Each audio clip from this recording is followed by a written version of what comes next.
All right. Shalom. Welcome back. Had a slight had to answer the phone. So going back to the previous paragraph. In Sumerian tablets, we find the goddess under many names. In earlier times, each of these may have been revered as the divine ancestress of a particular community or town. Ninsikil was the patron deity of Dilmun, the paradise of the Sumerians, but is also listed as an actual place in many records.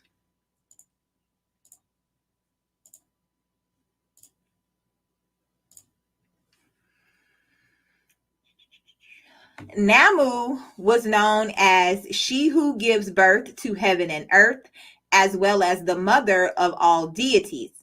Nina was worshipped as the prophetess of deities. Nanshi of Lagash was she who knows the orphan, knows the widow, seeks justice for the poor, and shelter for the weak. On New Year's Day, she judged all of humankind. Nadaba of Erech was known as the learned one of the holy chambers, she who teaches the decrees, the great scribe of heaven. Shalah, a title of Enini, described herself as mighty queen goddess who designs heaven and earth am I. Ningal or Nikal, great lady, who in historical times was known as the wife of a moon god named Nanar, Sin in Akkadian, may at one time have been worshipped as the sun. In Anatolia, several high priestess queens of the sun goddess Irena had the name Nikal or Nicole as part of their names. In historical periods, she was said to be the mother of Utu, the sun, which may have been a later innovation. A shrine in which in the earliest periods may have been just that of Ningal, was in most periods shared with her husband. In the Kassite period of she was totally removed from the main shrine and placed in a smaller annex. There is a long poem to her as the mother and queen of with Nanar mentioned as her Ishib priest. The goddess Ninhursag, also known as Ninmah, seems to be closely identified with the worship of Enki as his wife and sister, though in earliest legends she plays a rather dominating role and her name often precedes those of Enki and Enlil. One legend explained that with the help of Namu, she created the first people. The goddess known as Erishkigal, whom we later hear of as the mistress of the underworld, in one early Sumerian legend is carried off to the underworld as a prize at the time that Enlil took possession of the earth. But as we just read, even in the underworld, she was given no peace, eventually being forced to accept a consort to rule beside her, to whom she was made to present the tablets of destiny.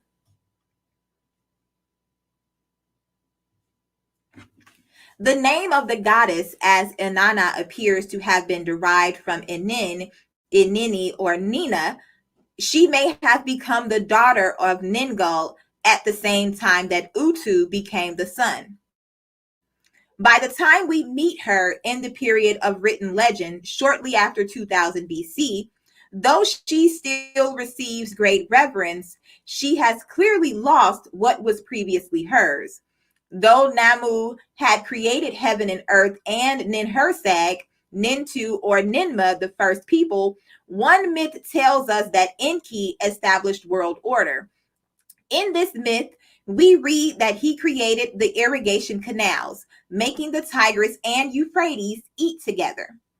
We next learn that he had appointed various deities to certain positions and that Enki himself, or the personage appointed in charge of the canals, has carried off like fat the princely knee from the palace. Though this line is rather obscure, it may refer to the murder of a young prince at that time. Shortly afterward, we twice read that Inanna has given up her royal scepter, upon which she twice asks Enki, "Where are my royal powers?" As if to console her, he tells her that she is still in charge of the words spoken by the young lad, words which she had established, and that the crook, the staff, and the wand of the shepherdship were still hers.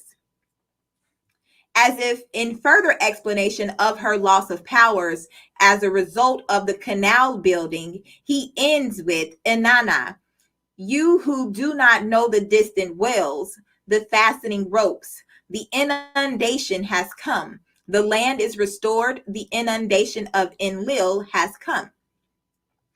In this legend, we may be reading an explanation of the diminished powers and status of the goddess upon the arrival of the Ubaidians of Eridu, or by the advocates of Enlil at Nippur, to whom, according to Sumerian legend, Enki presented many gifts.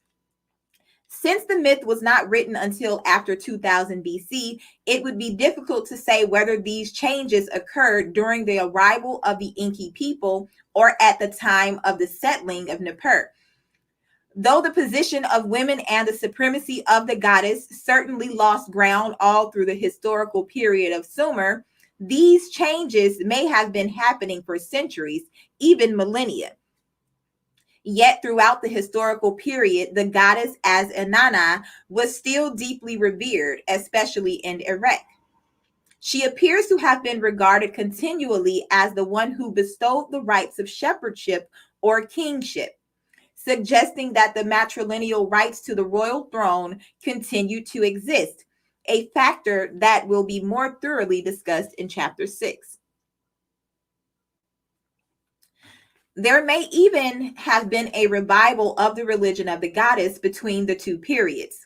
Since one myth is concerned with the transfer of the cultural center from Eridu to Erech, Enki claiming that Inanna had stolen all the gifts of civilization from him, alongside the archaeological evidence that many of these gifts of civilization had been developed in the goddess worshiping communities of Neolithic times.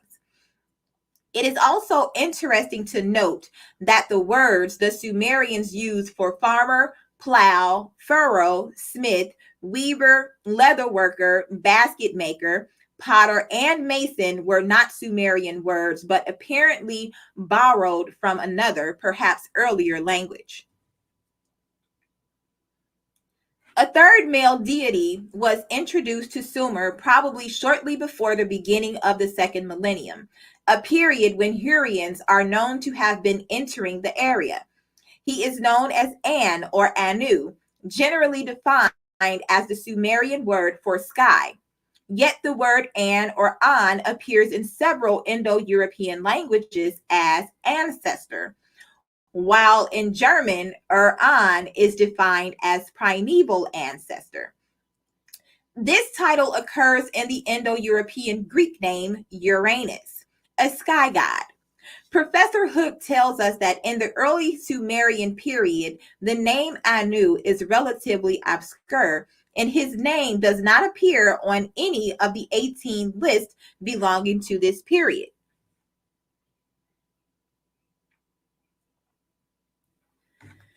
Anu appears as the successor to Alalu in the Hurrian and Hittite Kumarbi myth previously discussed.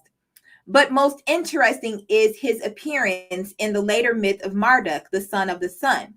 Here we learn that Enki was first asked to subdue the creatress goddess, whom they called Tiamat, and was not able, though he did manage to kill her husband Apsu, thus becoming lord of the Apsu primeval waters himself. Then Anu was asked, but according to the legend, when he confronted her, he cringed in fear and refused to complete his mission. Finally, Marduk, son of Enki, was willing, though only upon the promise of the supreme position among all other deities if he succeeded. This previously secured promise brings to the mind the one Indra requested before murdering Danu and her son Vitra. Both of these myths were probably written about the same period, 1600 through 1400 BC. This legend, known as the Enuma Elish, which explains the supremacy of Marduk, has long been designated as Babylonian and therefore Akkadian and Semitic. But latest research suggests that though Marduk was known in the Hammurabi period, the myth claiming his supremacy did not actually appear until after the Kassites had conquered Babylon. Professor Sachs points out that none of the extant texts belonging to it is earlier than the first millennium, and that it has been suggested that in fact this work arose only in the Kassite period, a time now known to have been one of intense literary activity. As I mentioned before, the Kassites were also ruled by the Indo-Europeans.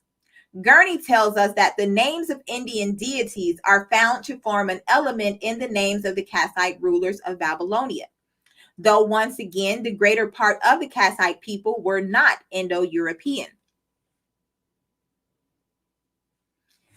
In about 2100 BC, a Sumerian king named Ur-Nammu declared that he would establish justice in the land, somewhat like the reforms of Urakagina, who preceded him. It was said that he did away with the heavy duties and taxes that were burdening the people at that time and rid the land of the big sailors who seized oxen, sheep, and donkeys. In many of the legends and inscriptions of Sumer, the people of Sumer are often referred to as the black-headed people.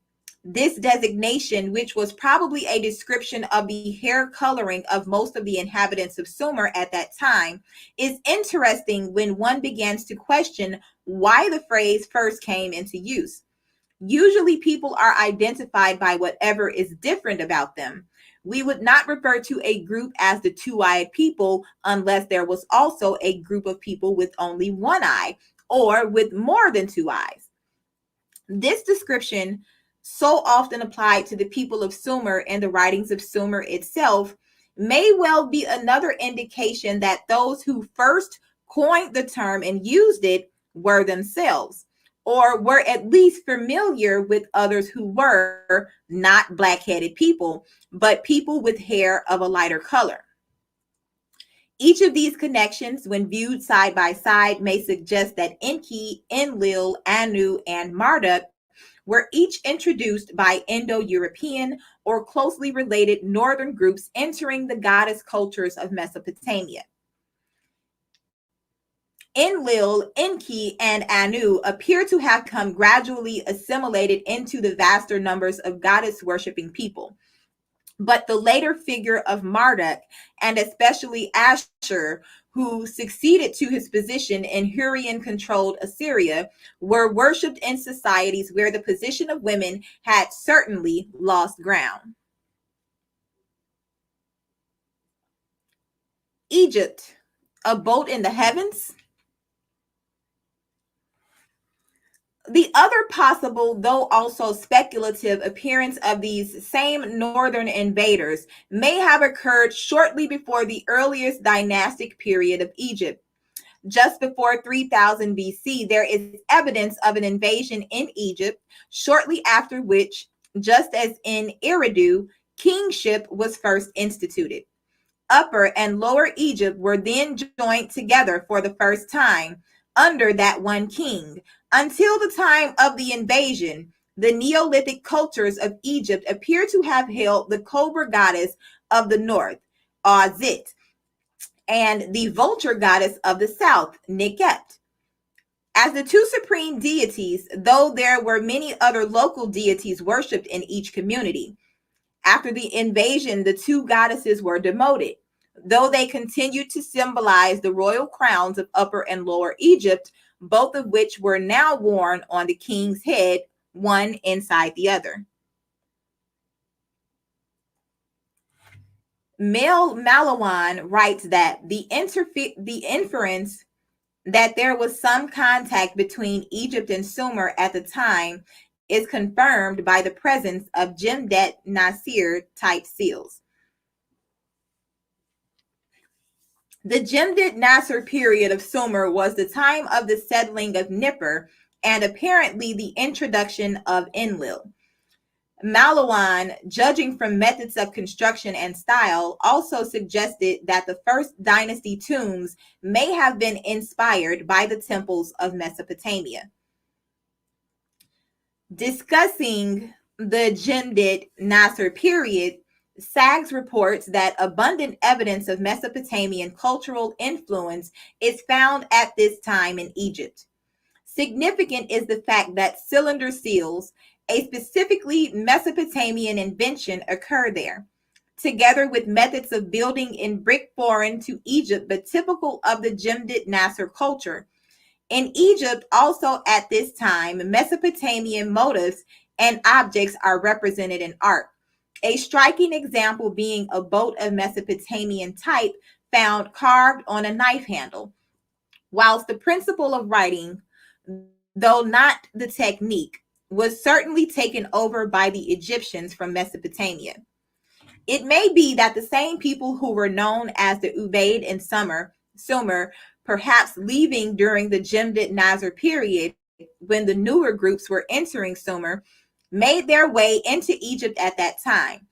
Paintings in early dynastic tombs portray a conical basket type of fish trap, nearly identical to those of the Ertebole people of Northern Europe, who were descended directly from the Maglemosians, whatever. In Egypt, the god who was assigned the role of father to the ancient goddess Nut was known as Shu, Lord Air. As I mentioned before, in Egypt, the sign for air is a sail, while the sign for the word gods is a series of banners or pendants, which are otherwise seen at the prow of boats.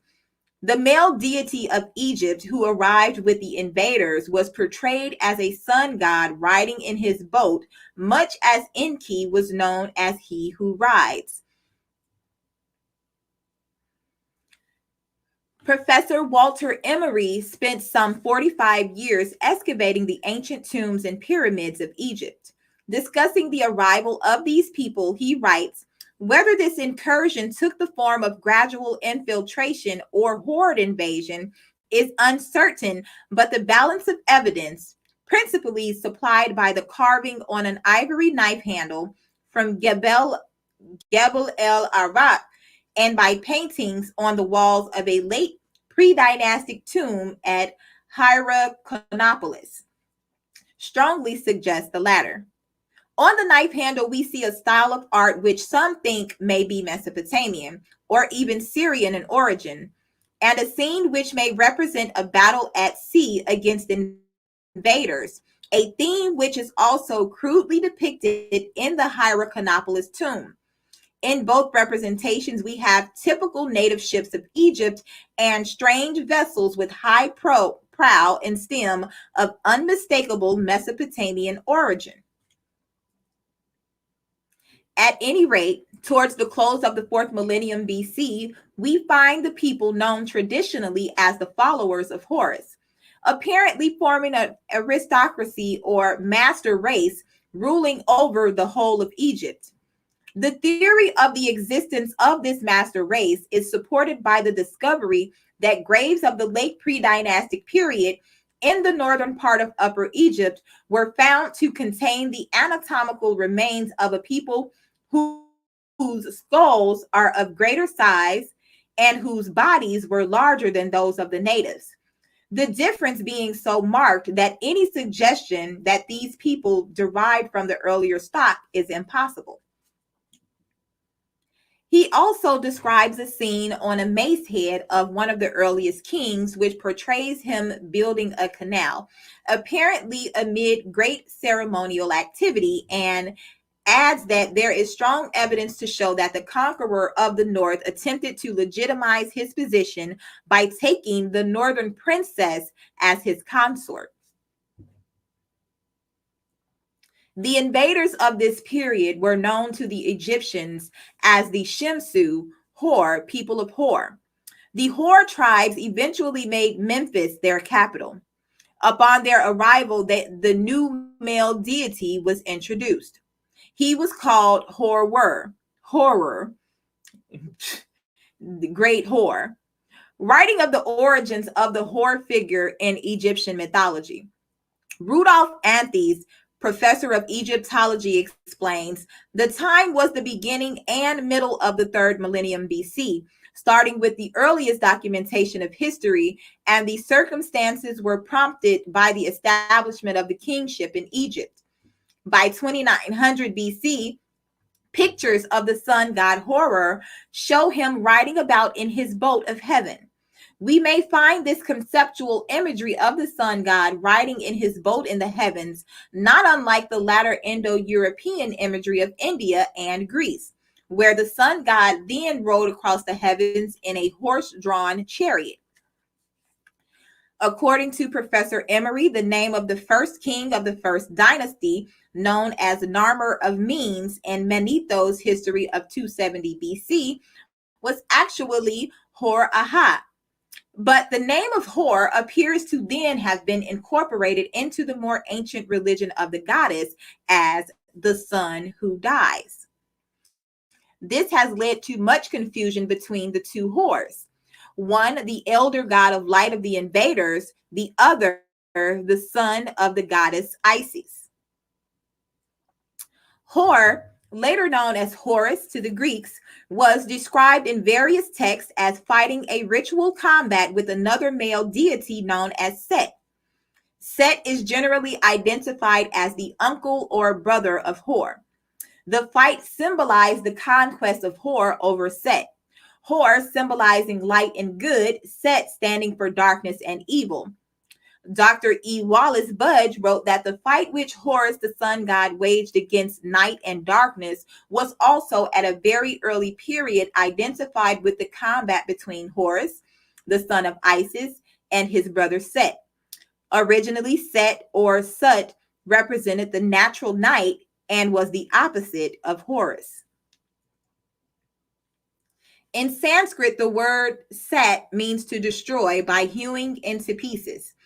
In the myth of Osiris, who is Horus after his death, though also known as the father of Horus at the same time? It was Set who killed Osiris and cut his body into 14 pieces. But it may be significant that the word Set is also defined as queen or princess in Egyptian. Set, known as Isis by the Greeks, is defined as exceeding queen.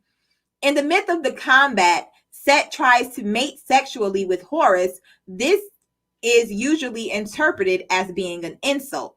But the most primitive identity of the figure Set, who is also closely related to the serpent of darkness known as Zet, and often referred to by classical Greek writers as Typhon, the serpent of the goddess Gaia, may once have been female or in some way symbolic of the goddess religion, perhaps related to Zit, great serpent, the cobra goddess of Neolithic times. The followers of Hor who invaded Neolithic Egypt established the institution of kingship. Hor was often symbolized as a hawk or falcon, the Horus name of the king always being designated by a hawk. In Indo-European Iran, the word Zvarna meant the legitimate royal authority. In one Iranian myth, this Zvarna left its owner and flew away from him in the form of a hawk. The Shemshu Hor occur in the remote periods of pre-dynastic Egypt. Information on them is sparse, but may the Shemshu Hor at one time have been related to the people we later know as the Hurrians or Horites, first having made their home in northern Iran, later in Sumer, eventually to become the Shemshu Hor of Egypt. Around the time of the second dynasty, the town of Heliopolis, known to the Egyptians as Anu, some 10 miles north of Memphis, became the home of a school of scribal priests who also worshipped a sun god who rode in a boat. In this town, they used the name Ra. In Sanskrit, Ra means royal or exalted on high. This prefix is found in the Sanskrit word for king, Raja, and queen, Rani. It survives in the German word Ragen, to reach up, in French as roi, meaning king, as well as in the English words royal, reigned, and regal. In the pyramid text of the 5th dynasty, about 2400 BC, Horus was equated with Ra. Both Horus and Ra were closely connected, at times competitively, with the right to kingship. As Ra Harakti, Ra is identical with Horus of the horizon, both meaning the sun at rising. Ra, too, is portrayed as the sun who rides across the heavens, sitting in his sacred boat. Why a boat in the heavens? Was it because the men who brought the idea of a god of light actually did arrive in their boats? Ra's boat was said to emerge out of the primeval waters, much as Enki was said to ride his boat in the deep waters of the Abzu of Eridu, or as the Indo-Aryan sun god was said to have emerged from the cosmic waters. What do you call, what's the man? Godzilla and that lizard guy. Yeah, it's Godzilla is the lizard dude. So yeah, out of the cosmic waters, as in the Indo-European Hittite myth of the sun god in the water, who rises from the sea with fish on his head, so too Ra rose from the waters each morning. As sun god, Ra was known as the Shining One, the forefather of light, the Lord of light. And once again, we find the dragon myth, so suggestive of the Aryan religion. Daily, Ra fought the serpent of darkness known as Zet, later called Apophis. Why it should have been seen as such a difficult task for the sun to rise, especially in the climate of Egypt, is puzzling. One might better understand this type of thought originating in Northern Europe. But the darkness of night was seen as a power that had to be fought daily, just as the Indo-Aryan Varuna had to perform daily sacrifices to bring the sun out of the deep dark space under the earth. As the name of Horus was assimilated into the goddess religion as the son of Isis, the priest of Memphis proposed another concept of the great father god. This time his name was Ptah. Curiously, like the Sanskrit Pitar, the text concerning him described the creation of all existence, suggesting that Ptah was there first. This time we are told that it was through an act of masturbation that Ptah caused all the other gods to come into being, thus totally eliminating the need for a divine ancestress. Yet, despite the inroads of male deities who replaced the cobra and vulture goddesses as the supreme deities of Egypt, we find the concept of the goddess far from forgotten. The ancient Egyptians, so adept at incorporating new deities into their religion, at times to the point where the myriad names and interweaving of myths is overwhelming, seem to have assimilated the male deities of the invaders, synthesizing the religion into various new forms. Judging from the retention of matrilineal descent patterns well into historical periods, they probably assimilated the invaders as well, though many may have remained in the royal house. The nature of the cobra goddess Azit was retained in several other later female deities. One is the goddess known as Hathor, literally defined as House of Hor. She is generally symbolized as a cow who wears the cobra up on her forehead. But she is described in one text as the primeval serpent who first created the world. Aset, too, portrayed in human form, wore the cobra up on her forehead. The name Aset appears to have been taken from the name Azit. Most interesting in the Egyptian goddess known as Ma'at. Ma'at symbolized the order of the universe, all that was righteous and good.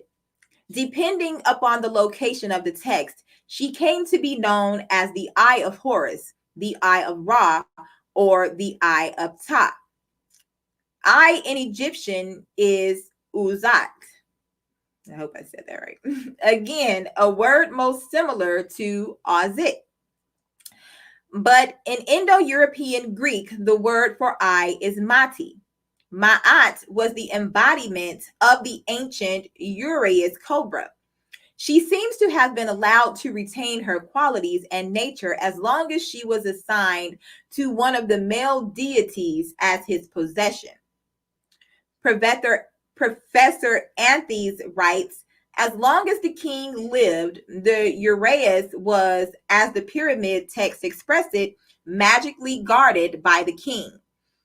When the king died, however, the venomous viper would escape unless it was taken into custody. This suggests that law and order, as perceived by the followers of Hor, Ra, or Ta, was possible only as long as the cobra goddess was controlled by the king.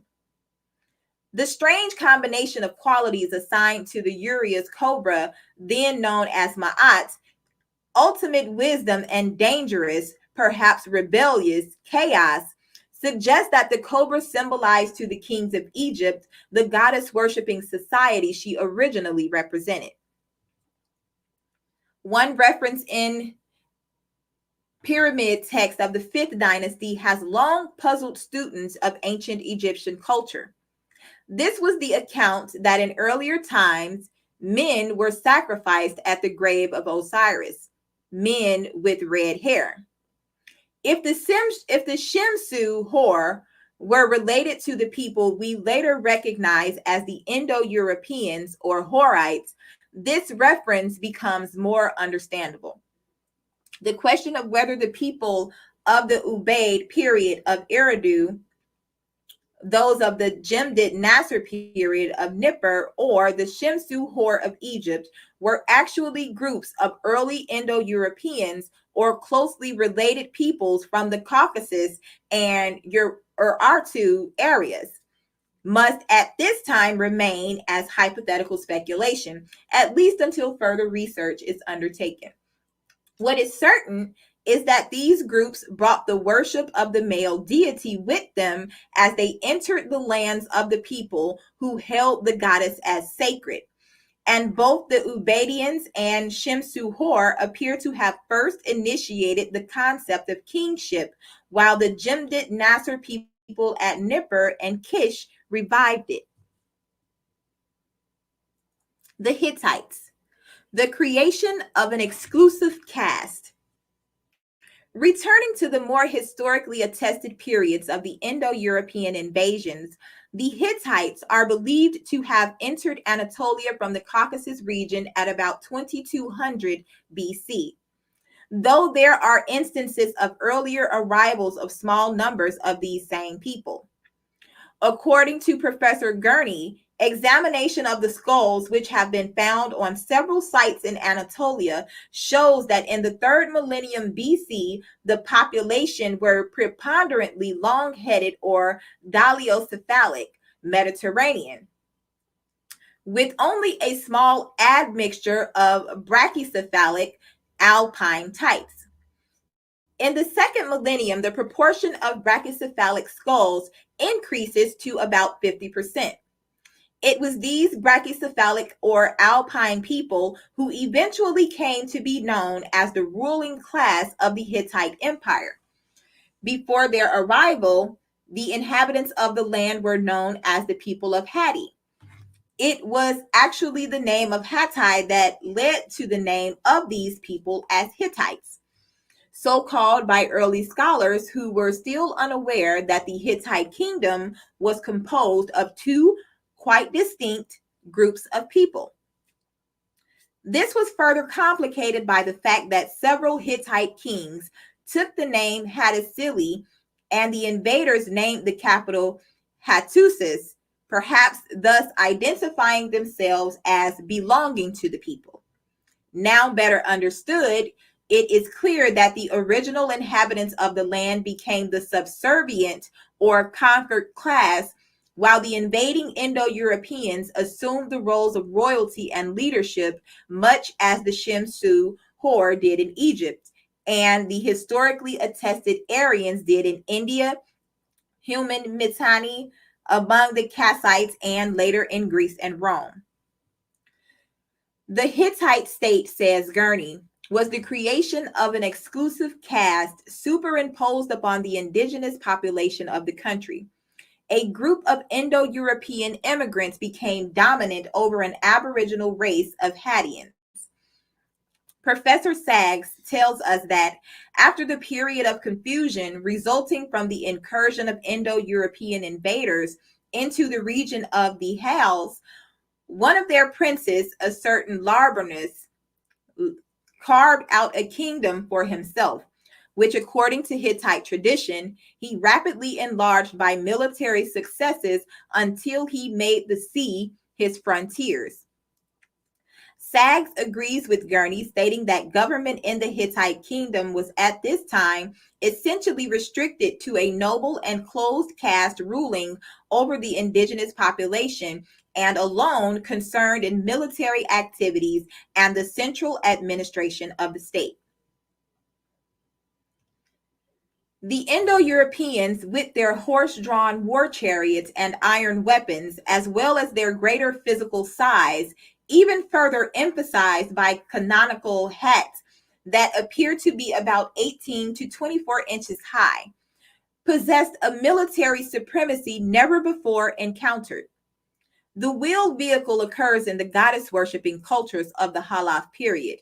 But up until the arrival of the Hittites and Hurrians, wagons and chariots were apparently hitched only to donkeys, primarily as a means of transportation of people and products. It was only upon the advent of the Indo-European Marianu warriors that the horse was used and horse-drawn war chariots were introduced into the Near East. According to Rig Veda descriptions, these chariots were pulled by horses, two abreast and driven by two riders. It is generally stated that sometime during the second millennium BC, the Hittites discovered the process of mining and smelting iron, though one iron dagger was found in a grave dated about 2500 BC. Compared with the copper, gold, and bronze of the goddess cultures, iron obviously provided more efficient weaponry. The word iron may be related to the word Aryan, for it was closely associated with these people, who managed to keep the process a secret for many centuries after its discovery. We call that alchemy.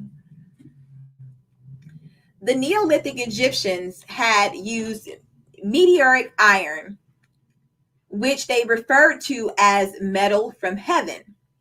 It was perhaps this association of iron, though scientifically attested terrestrial iron, with the Aryans that led to the legends that suggested their heavenly origins and the idea that kingship had been lowered from heaven.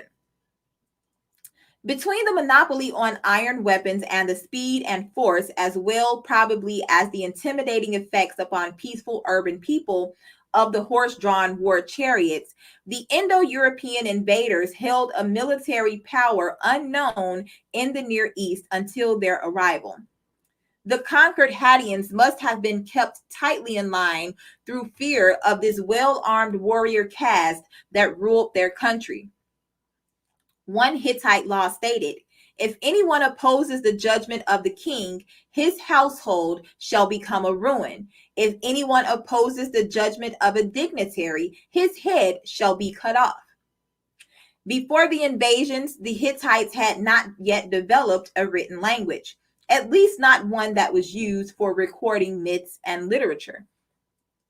Hittite hieroglyphs do appear, which I shall discuss more fully later. Upon their arrival and contact with the Akkadian people, they began to use the Akkadian cuneiform alphabet, which was based on the writing of the Sumerians.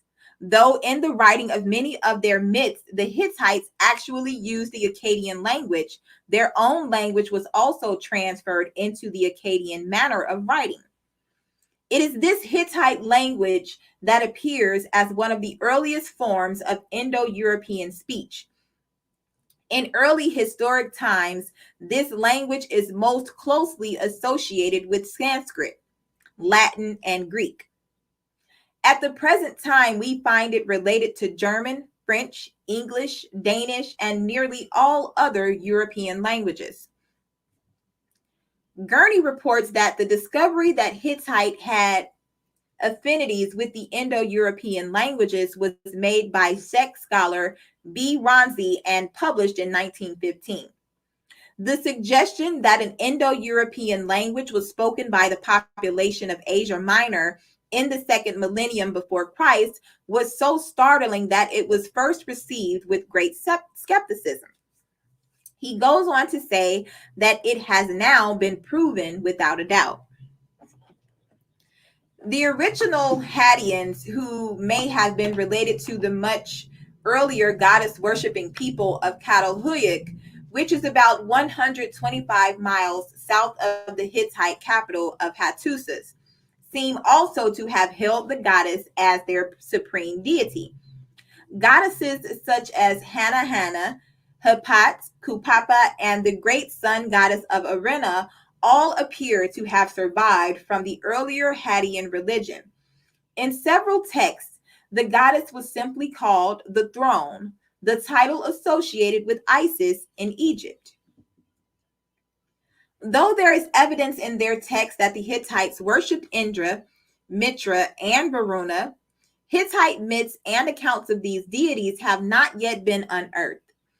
Mountain storm gods were introduced by the Hittites, and in the writings of Hittite Anatolia, we are treated to some of the attitudes toward these new male deities. In the inscriptions of King Anita, one of the earliest Hittite kings, the storm god Taru is mentioned as the supreme deity. Yet centuries later in the city of Arena, said to be a day's journey from Hattusis, but not yet located, there is a different story. Gurney observes from the text of Boghazkoy that at Arena, the principal deity was apparently the sun goddess Wurusimu. Her consort, the weather god Taru, takes second place. And there are daughters named Mazula and Hula, and even a granddaughter, Zentuhi. Some texts describe the rituals observed by a series of Hittite queens for the sun goddess of Arena, revealing that the queen also held the role of high priestess to the goddess. As I mentioned before, this close relationship of the Hittite queens to the sun goddess suggests that at one time the invading Indo-Europeans may have gained popular acceptance and legitimacy upon the throne by marrying Hattian priestesses who may have held the rights to the throne through matrilineal descent. Gurney explained that the Aryan kings retained the old Hattian shrines, while at the same time assuming in their own person the office of supreme high priest of the realm. Once more, we find the myth of the defeat of the dragon. The Hittite king Mercilus II wrote of having to celebrate the festivals of the storm god in several cities. In this same letter, he referred to the major festival of this nature being celebrated at the capital of Hattusis, at the mausoleum of the goddess known as Lilwanis. At these festivals, a ritual combat was either recited or enacted, perhaps much like the one between Hor and Set in Egypt. This combat was between the storm god and the dragon, Illuyankus. It seems that Mercilus, as king, may even have played a role in the drama, possibly as the storm god. But the other figure involved in the story, that of a young man named Hupisias, who, upon sleeping with the goddess known as Inara, gained enough strength to help the storm god defeat the dragon, seems a more likely role. The story of Hupasias gaining strength by making love with the goddess may have been enacted by an annual sacred sexual union, much like those described in the text of Sumer and Babylon, which will be more thoroughly explained in chapter 6. In those countries, the king played the role of the son/lover to the high priestess of the goddess, who then endowed him with rights of kingship. If this is so, it again suggests that the early Indo-European kings may have played this role with Hadean priestesses to legitimize their position. The name of the dragon, Iluyankas, may be related to the goddess Lilwanis. In the end, the dragon was killed, just as the goddess Tiamat, symbolized as a dragon, was killed by Marduk. Is it merely coincidence that the festival took place not in the temple of Lilwanis, but in her mausoleum? The name of the Hittite god Taru is at times related to the Hittite word tar, to conquer. In Sanskrit, the word Tura means mighty, while in India, Tura Shah was another name for Indra. This word may survive in the words Taurus and Tauros, meaning bull, but it may also be connected with mountains, as is the word Hor, Her, or Hara, alongside the fact that one of the major mountain ranges in Anatolia is called the Taurus Mountains, and one of its highest peaks known as Mount Taurus. We find that the Indo-European Celtic language Tor means rocky hilltop. In German, Turm means tower, and in English, we have the word tower itself. This name appears as that of the Etruscan storm god Tarshan, and may even in some way be associated with the well-known Viking storm god Thor.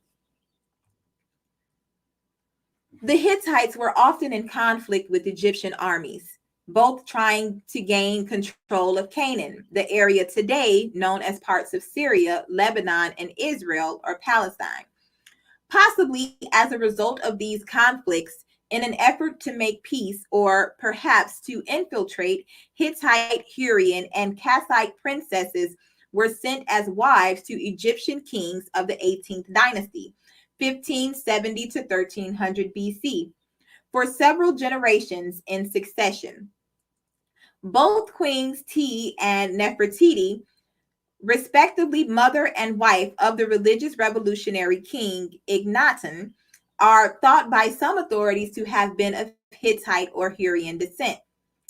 If this is true, it may account for the religious revolution of about 1350 BC, which made Ignaton move his capital to El Amarna, rejecting all other deities than Ra as the disk of the sun, which he called Aten. If these marriages were an attempt to infiltrate, the plan worked, for Ignaton, supposedly so interested in his religious activities, ignored his colonies and allies in Canaan, which in turn allowed the Hittite and Hurrian armies to gain control. Still, another curious event was the receipt of a letter by a Hittite king shortly after the deaths of Ignaton and his son-in-law, Tutankhamun. There is some argument as to whether it was sent by Nefertiti or her daughter, Ankis en Amun. In the letter, the writer, identifying herself as the Queen of Egypt, asked the Hittite king to send her one of his sons so that she might make him her husband. The Hittites, as well as other Indo-European ruled nations, were continually involved in international wars and politics. Under King Merciless, the Hittites raided Babylon in about 1610 BC. Though when Merciless was assassinated, the Kassites took over the reins of government. The Hurrian state of Mycenae from about this same time controlled Assyria for several centuries, while the Kassites conquered the ancient Sumerian cities of Ur and Erech. From the 20th to the 16th centuries BC, the archaeology of Canaan shows continual nomadic disruption. This is generally attributed to local nomadic warfare. But as Professor Albright, who describes the entrance of the Indo-Europeans into Canaan as a migratory movement, tells us, by the 15th century, Indo-Aryan and Horite princes and nobles were established almost everywhere. It is seldom suggested that the nomadic disruption may have been the result of the original invasions of these Indo-Aryan and Horite tribes entering the country and battling until they were finally accepted as rulers. Describing letters found in the archives of Ignaton at El Amarna, Werner Keller writes, though it may sound extraordinary, a third of these princely correspondents from Canaan have Indo-Aryan ancestry. The name Baal, eventually used as the name of the male consort of the goddess in Ugarit, Canaan, in the 14th century BC, and the consort of Ashtoreth in the biblical period of southern Canaan after Moses, about 1250 to 586 BC, may also find its origins in the Indo-European language. By the 14th century, a large percentage of the population of Ugarit was Hurrian. Hittite and Hurrian texts used the same sign for Baal as the Akkadians did. In Sanskrit, Bala means much the same as Tura, that is, bull and mighty or powerful. It is used especially in conjunction with army troops. This may help to explain the dual role of Baal as the possibly Indo-European storm god in Ugarit. He is lord of Mount Saphan, asking the goddess Anath to have a proper temple built for him. Mount Saphan is also mentioned in the Hurrian myth of Kumarbi. In classical times, it was known as Mount Cassius and described as the location of the battle between Zeus and the serpent Typhon, who, according to Greek legend, was born in a mountain cave in Cilicia, Anatolia, where Zeus first attacked him. It may be significant that the volcanic mountain north of Lake Van is still known as Mount Sufan, though the Mount Saphan of Baal is generally described as the Saphan near Ugarit, today known as Jebel el Akra. Just as Hor became the name used for the son of the goddess Isis in Egypt, the name Baal appears to have been used to replace the name of Tammuz as the consort of the goddess, though the name Tammuz was still used as late as 620 BC in Jerusalem. Another male deity of Ugarit, known as El, is considered to be the consort of the goddess known as Asherah and thought to have been a part of the goddess religion from the most ancient times. Yet, we may once again suspect the nature of El and Ugarit, for the texts there continually refer to him as Thor El, suggesting his ties with the Indo-European storm god as well.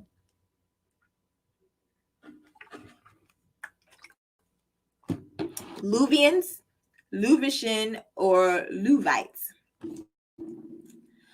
Close by Hittite territory in Anatolia existed yet another group of Indo-Europeans known as the Luvians or Luwians, depending upon the translation. Some of the Luvians lived directly south of the Hittites in the area known as Cilicia, close to the Taurus Mountains. This is much the same area as the one in which the goddess worshipping culture of Catalhuyuk once flourished. The Luvians have long been regarded as part of the Hittite nation, and is only in the past few decades that their existence as a separate group has been clarified.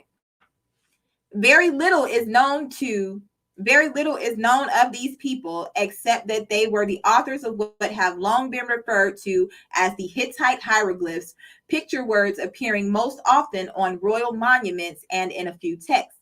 These hieroglyphs have been extremely difficult to decipher, and even today, many remain a mystery. Varying dates for the Luvian entry into Anatolia are given.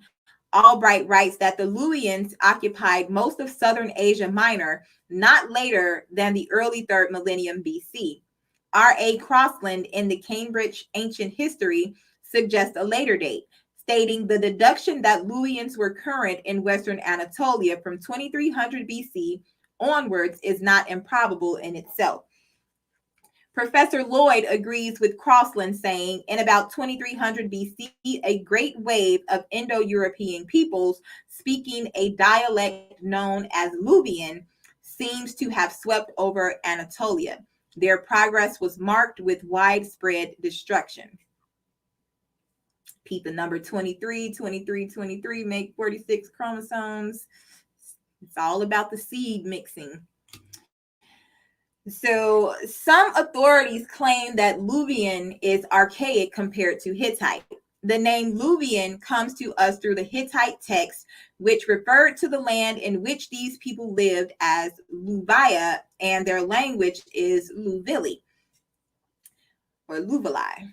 Much as the people of Hattai were called Hittites and the Hurrians at times known as Horites, they may as likely have been called Luwites or Luvites. French archaeologists refer to them as Luvites. The Germans called them Luvischen. Their actual name may be a significant factor, as I shall explain in the following chapter. Experts in linguistics describe Luvili as an Indo-European language closely related to Hittite. It is only as the hieroglyphs of these people are gradually translated that we have come to learn a little bit about them.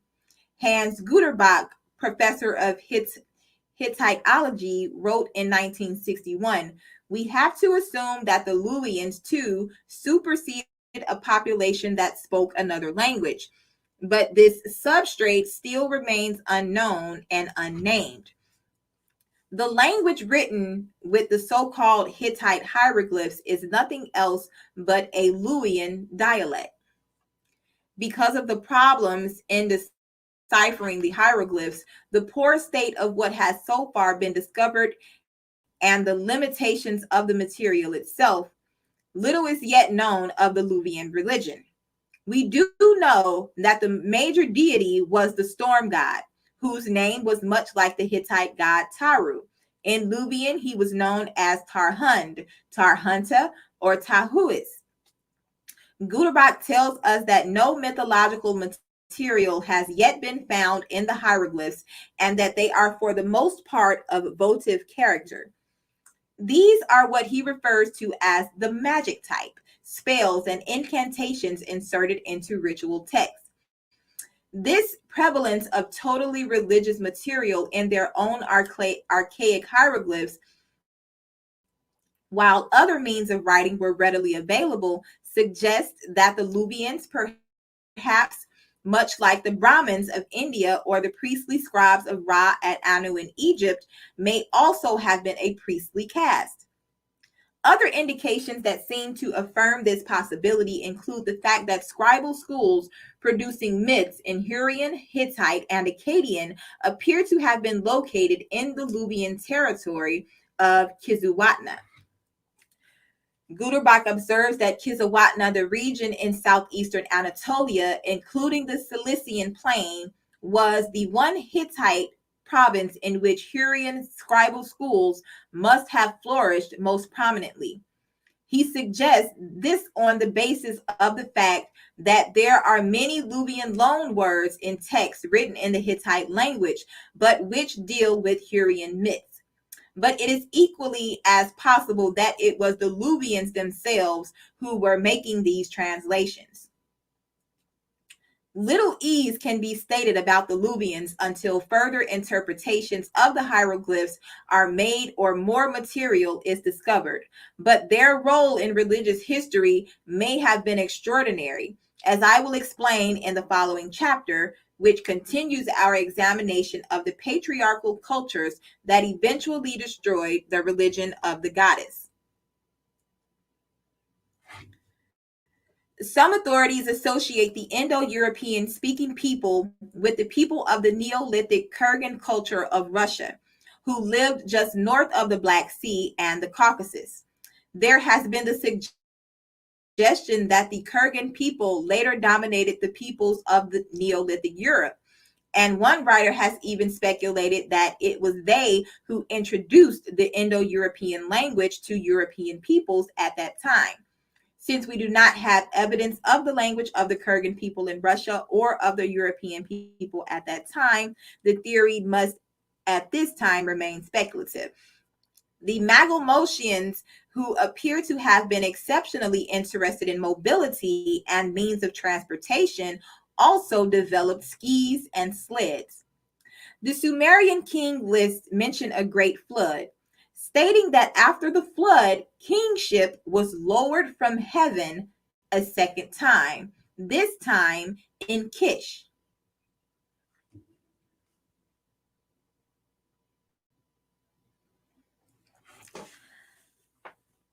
Chapter 5, one of their own race.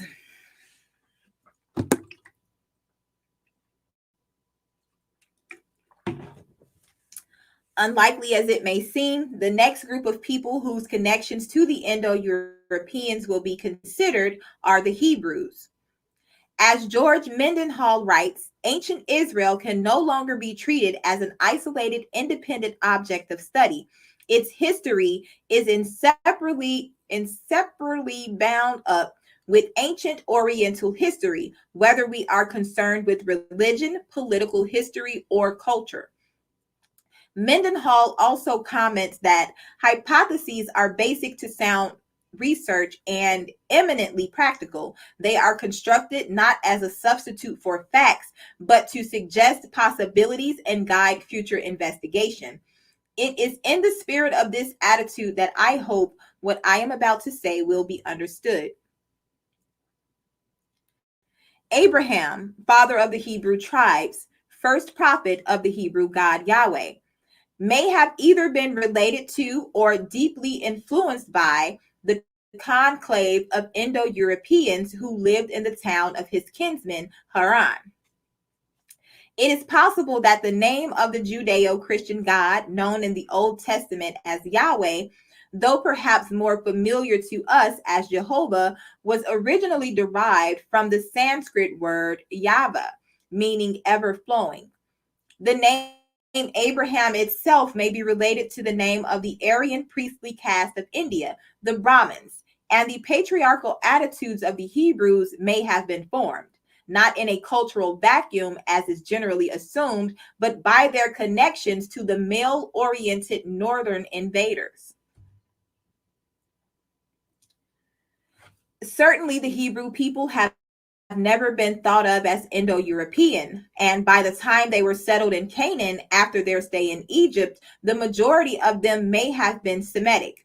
Yet there is one group that stands apart from the Hebrews and yet is counted as one of their tribes. These are the priestly Levites. This is surely the most controversial hypothesis yet suggested, but at the risk of overwhelming religious, emotional, and academic reactions, I suggest that the Levites may have in some way been related to the Indo-Europeans, most especially the Luwians, Luvians, Luwites, or Luvites, as the various translations will have it. Despite the almost universally accepted belief that the Hebrews were always a totally Shemitic people, there are many curious pieces of evidence that suggest that their connections with the Indo-Europeans should at least be considered in this text. This is what the Bible talks about when it says that the men made league with the other nations. So, before going any further, it is important to realize that the oldest extant texts of the Old Testament in Hebrew are the ones recently found at Qumran, which date back to 2 or 3 centuries before Christ. The oldest version before these discoveries was a Greek translation from about this same period. The earliest Hebrew text available before the Qumran discoveries was from about the 10th century AD. Judging from the vocabulary, language structure, and the names of places and people, it is generally believed that part of the Old Testament, known as the Yahwist account, was written about 1000 BC, while the other sections, known as the priestly, were written about 600 BC. We should also take into account that the Bible as we know it is the result of many changes throughout the centuries. This factor made most evident in its contradictory passages. Professor Edward Scherer remarks that in the case of the Bible, besides this process of expansion that belongs to all literary products of antiquity, there was another and contrary trend, namely the jealous censorship on the part of the priests, who did not want the book to contain episodes or explanations which might not agree with his own conception either of the God or what was fit to be incorporated into the history of the founders of the race, and who piously but nonetheless ruthlessly eliminated what he did not approve. George Windengren, professor of Oriental languages at the University of Uppsala in Sweden, also writes that we must not lose sight of the fact that the Old Testament, as it is handed down to us in the Jewish canon, is only one part. We do not even know if the greater part of Israel's national literature. And moreover, this preserved part has in many passages quite obviously been exposed to censorship and correspondingly purged.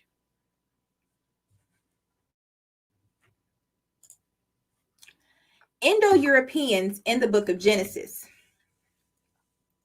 Biblical scholars generally date Abraham at about 1800 to 1700 BC.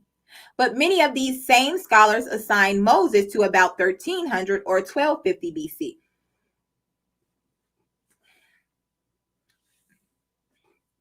If we carefully trace the generations as listed in the Bible, however, we find that there are only 7 generations between and including those two patriarchal figures. 5 or even 400 years seem a long time for 7 generations. Since the dates on Moses are based on more historical evidence and lead more directly into the more historical accounts of Saul, David, and Solomon, I would place Abraham at around about 1550 BC. Placing Moses at 1300 BC would still allow more than 40 years between each generation, which is more likely than 60 to 70 years the other dates would suggest. Using these same biblical list of generations, unless we assume that names were omitted and allowing 35 to 40 years for each generation, we find that even the primeval figure of Noah, who is only 10 generations before Abraham, would be dated at about 2000 to 1900 BC, well within the time of the arrival of the Indo-Europeans into the Near East. The Old Testament tells us that Abraham had been living in Ur of the Chaldees. This is generally considered to be the city of Ur in Sumer, some 5 miles from Eridu. Yet after the first mention of Ur, Haran is continually referred to as Abraham's country, the land of his kinsmen and his father's house. After leaving Ur, the Bible states that when they reached Haran, they settled there. Genesis 11:32.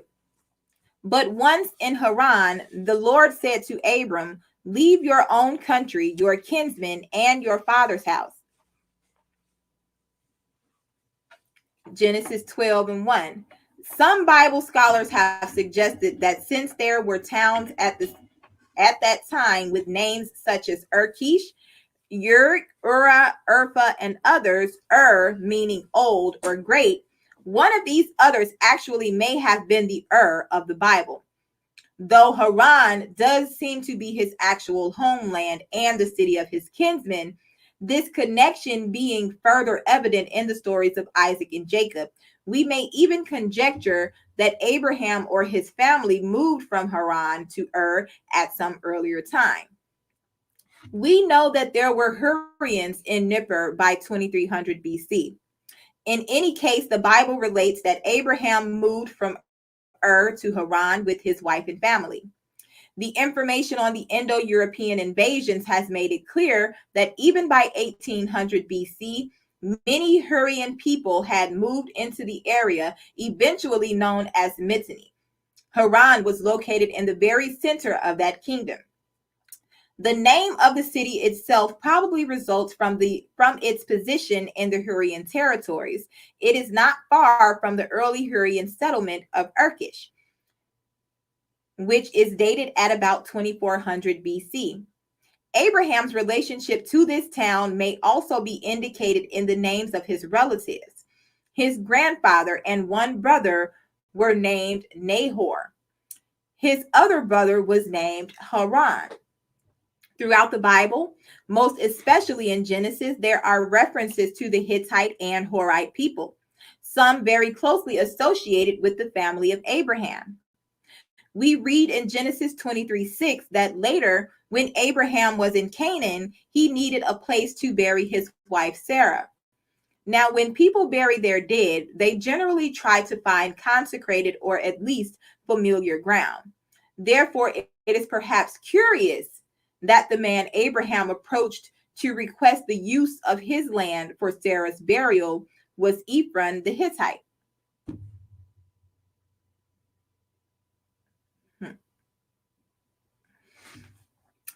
Even more surprising was Ephron's answer when Abraham offered to pay for the land. "You are a mighty prince among us," the Hittite said to Abraham. "Bury your dead in the best grave we have." This same plot of land on Hittite territory was used once again when Abraham died. Even his grandson Jacob, before he died in Egypt, requested that his sons carry his body all the way back to Canaan to bury it in the land that Abraham bought from Ephron the Hittite. Abraham's son was Isaac. Isaac had two sons, Jacob and Esau. When it was time to choose a wife for Isaac, Abraham sent his servant back to Haran to find the daughter of Abraham's brother, Nahor. And once again, when Jacob married, it was the granddaughter of Nahor who was chosen, also from Haran. Esau married two wives. One was the daughter of Elon the Hittite, the other the daughter of Zibeon the Horite. Esau then moved with his family to an area in Canaan known in the Bible as the hill country of Seir, the land of the Horites. In the generation list genealogies, which abound in biblical writings, we are given a list of Esau's descendants. But oddly enough, we are also treated to a list of the descendants of Seir the Horite, grandfather of Esau's wife. Most of these connections to the Hittites and the Horites occur in Genesis, the first book of the Bible. Later, in the book of Ezekiel, we twice read and rebuke to the people of Israel, as Ezekiel says, "Your father was an Amorite, your mother was a Hittite." This might suggest that it was then Sarah who was Indo-European, or even Abraham's mother, who is notable by her absence throughout the book of Genesis. Certainly, there is no conclusive proof of the exact connections, but the repeated association of Abraham's family with people and places we know to be connected with Indo-European kingdoms at the exact time of their existence should be certainly taken into account. Some of the links. Another curious similarity is the Hebrew custom of levirate marriage. That is the law by which the widow of a man is assigned to her dead husband's brother, or if there is none, to her father-in-law. That's disgusting. Professor Gordon writes, since it is well attested in ancient India and crops up in the Near East only in the wake of the Indo-European invasions, it was apparently introduced, or at least popularized, by the Indo-Europeans. Professor Gurney also discusses this custom of levirate marriage among the Hittites and comments. The law is remarkably similar to the Hebrew law of levirate marriage. Something as close to home as the concept of Levirate marriage was not likely to be a lightly adopted custom, but probably had deep origins within the societies in which it was practiced or originated.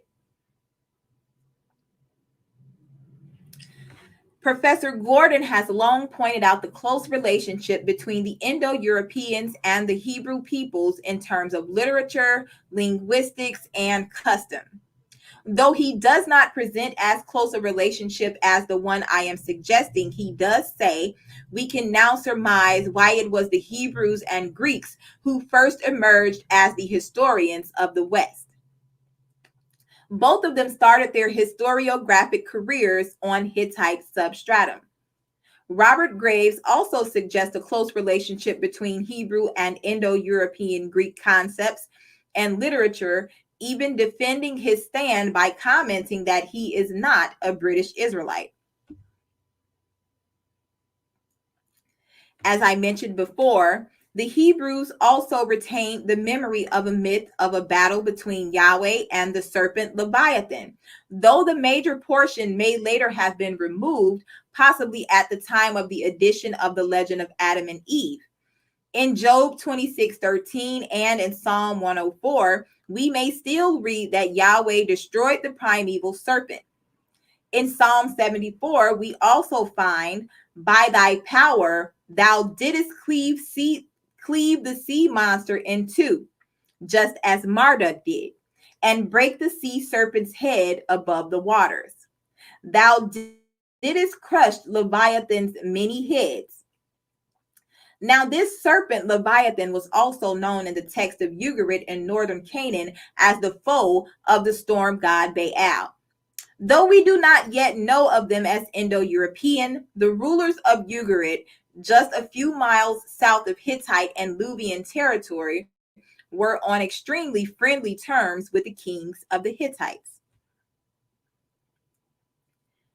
We do know that a great number of Hurrians were in Ugarit at the time the texts were written. About the 14th century BC, Baal's father in Ugarit was Dagon.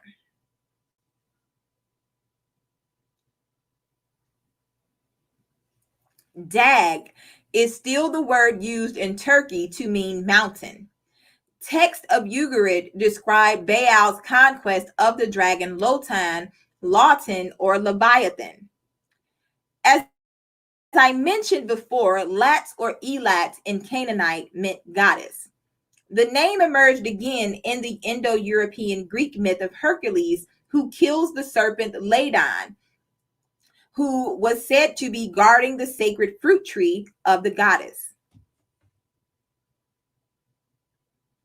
The biblical descriptions of Yahweh's conquest of the primeval serpent may well have been simply another version of the by now familiar tale of the Indo-European male deity defeating the serpent of darkness, the goddess. After the time of Moses until the fall of the two Hebrew states, the Hebrews despised the name of Baal, as the storm god's name appears to have been assimilated into the religion of the goddess in the role of Tammuz, the son/lover. In Akkadian, Baal simply came to mean Lord, as Baalat came to mean lady. By about 1000 BC, the name Baal was closely associated with Ashtoreth as her consort. But in the times of the earliest introduction of the name Baal into Ugarit, possibly originating in the Sanskrit Bala, meaning mighty. Sounds like Chucky. The time before he had a temple of his own, he and Yahweh may have been much the same deity. In Ugaritan text, we read, "Behold, thine enemies, O Baal. Behold, thine enemies shalt thou crush." In biblical Psalm 92, we find, "For behold thine enemies, O Lord, for behold thine enemies shall perish." In Ugarit, Baal was referred to as rider of the clouds. In Psalm 104 and 3, Yahweh is described as using the clouds for his chariot. Still, Another enigmatic passage in the Bible may reveal itself as a reference to early Indo European connections. Once one is aware that the Aryans viewed themselves as a race superior to the people whom they had conquered and ruled, the passage may perhaps be understood as a reflection of this attitude. In the first part of the Bible, Genesis 6, 2 through 4, it was written, when mankind began to increase and spread all over the earth, and daughters were born to them, the sons of the gods saw that the daughters of men were beautiful, so they took for themselves such women as they chose. In those days, when the sons of God had intercourse with the daughters of men and got children by them, the Nephilim or giants were on the earth. They were heroes of old, men of renown. This passage, which has figured so largely in the current spate of books, suggesting that spacemen have been responsible for the development of human culture, may actually refer to the Aryan image of themselves as physically larger and at that time the lone worshippers of the god of light on the mountaintop, or Satan, as compared to the smaller Mediterranean people who worship the goddess. This interbreeding, which we know was so despised by the Aryan priests, seems to be the underlying reason for the great flood in which only Noah and his ark full of relatives survived.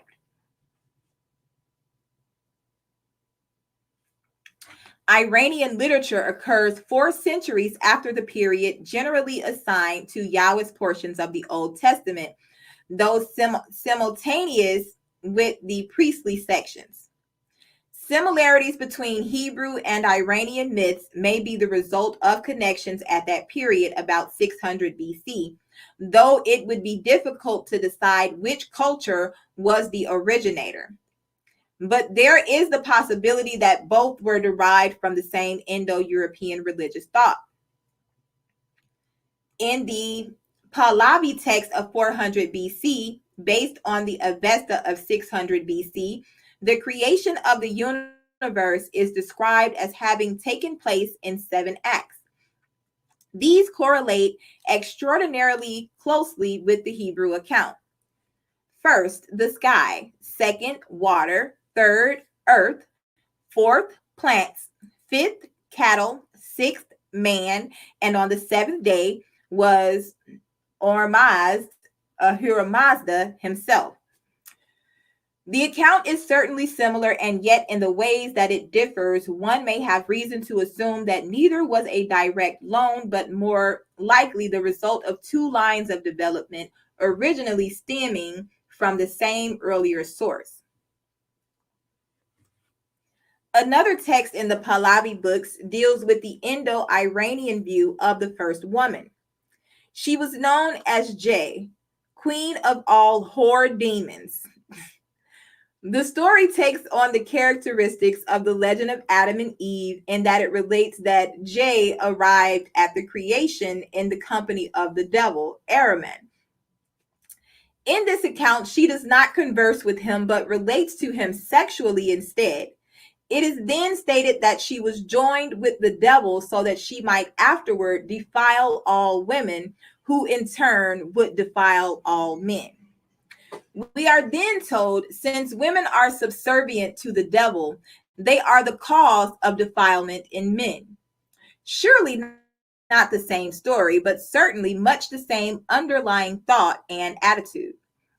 Moreover, we may question why the Hebrews' stories should have been so closely aligned to the Indo-European Iranians at all.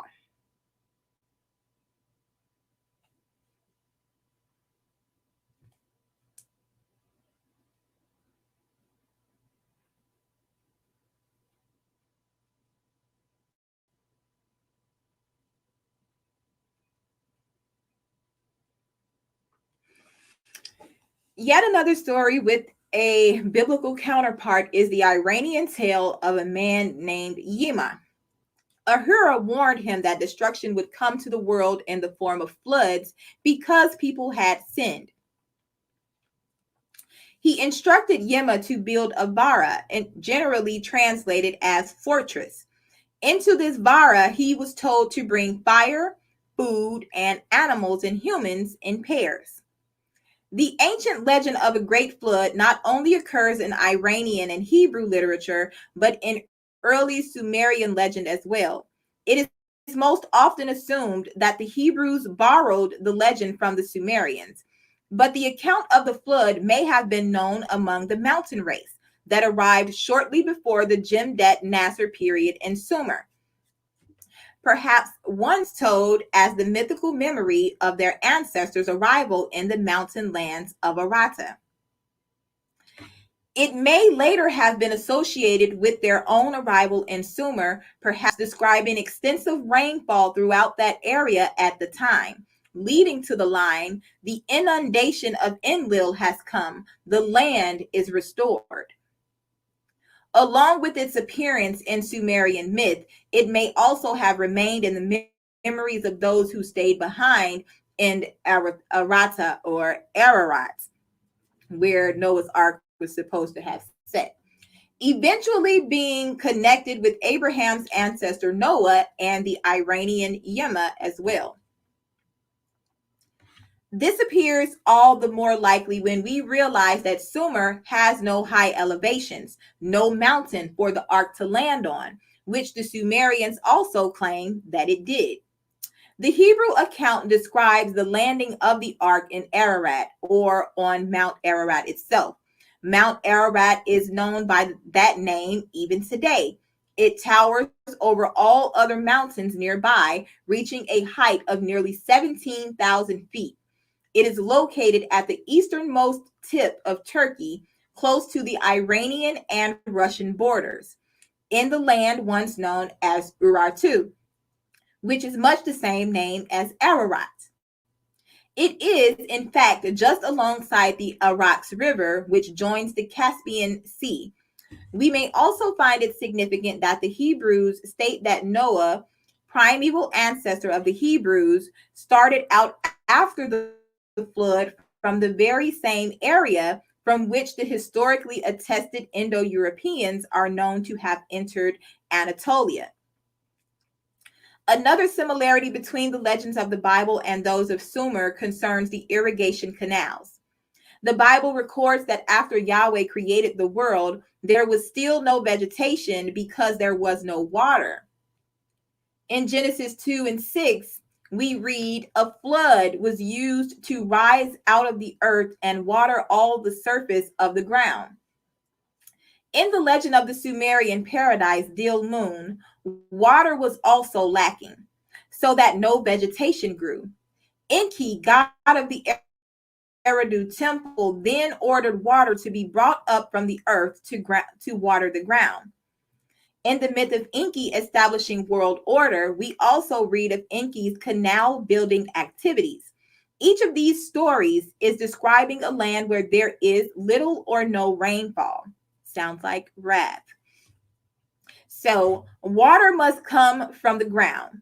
This was certainly the situation in Ubaidian Eridu, where irrigation canals were first developed. Accounts of this period were still being told 2,000 years later, at the beginning of the second millennium in Sumer. Again, we may surmise that they found their way back to Arata, considering the continual contact between two places. The connections of Moses, Joseph, and even Abraham with Egyptian royalty should also be considered as a factor in the relationship between the Hebrews and the Indo-Europeans. As I mentioned before, throughout the 18th dynasty, about 1570 to 1300 BC, there were records of Hittite and Hurrian princesses being sent to Egyptian kings as wives, certainly a break in the matrilineal descent patterns. It was during this period that we find no priestesses in the Egyptian temples, and the word paro or pharaoh applied only to the king rather than to the royal house. It is also during this period that the religious revolution of Akhenaten took place, allowing Hittite and human armies to gain greater control in Canaan. A third of the correspondence found in Akhenaten's palace archives was received from princes with known Indo-Aryan names.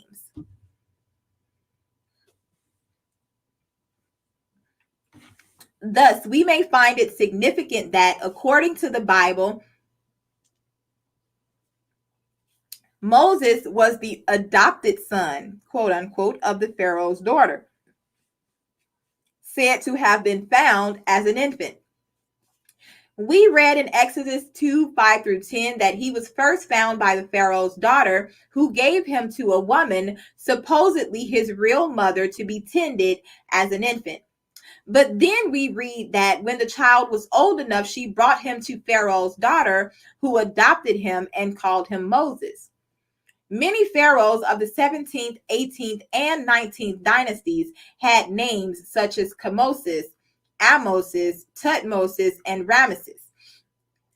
It is perhaps somewhat curious that the pharaoh's daughter gave this foundling child such a royal name.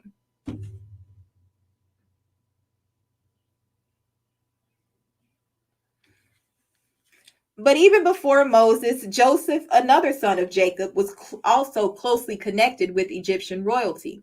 He was said to have gained his position through his ability to interpret dreams. We read in Genesis 41:41, Pharaoh said to Joseph, "I hereby give you authority over the whole land of Egypt." Even Abraham before them seems to have had close contact with Egyptian royalty.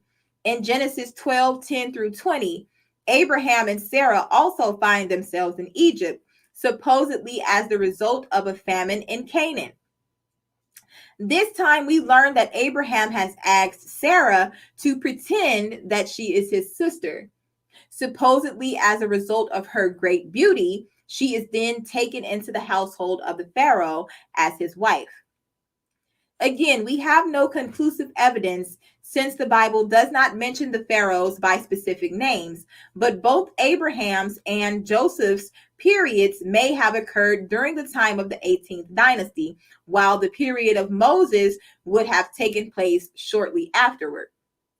Once again, we may ask if there was some possible connection, this time between the Indo-European princesses and those who probably accompanied them and the biblical accounts of Abraham, Joseph, and Moses, each so closely related to the pharaohs of Egypt at that particular period. Gods and glowing mountains.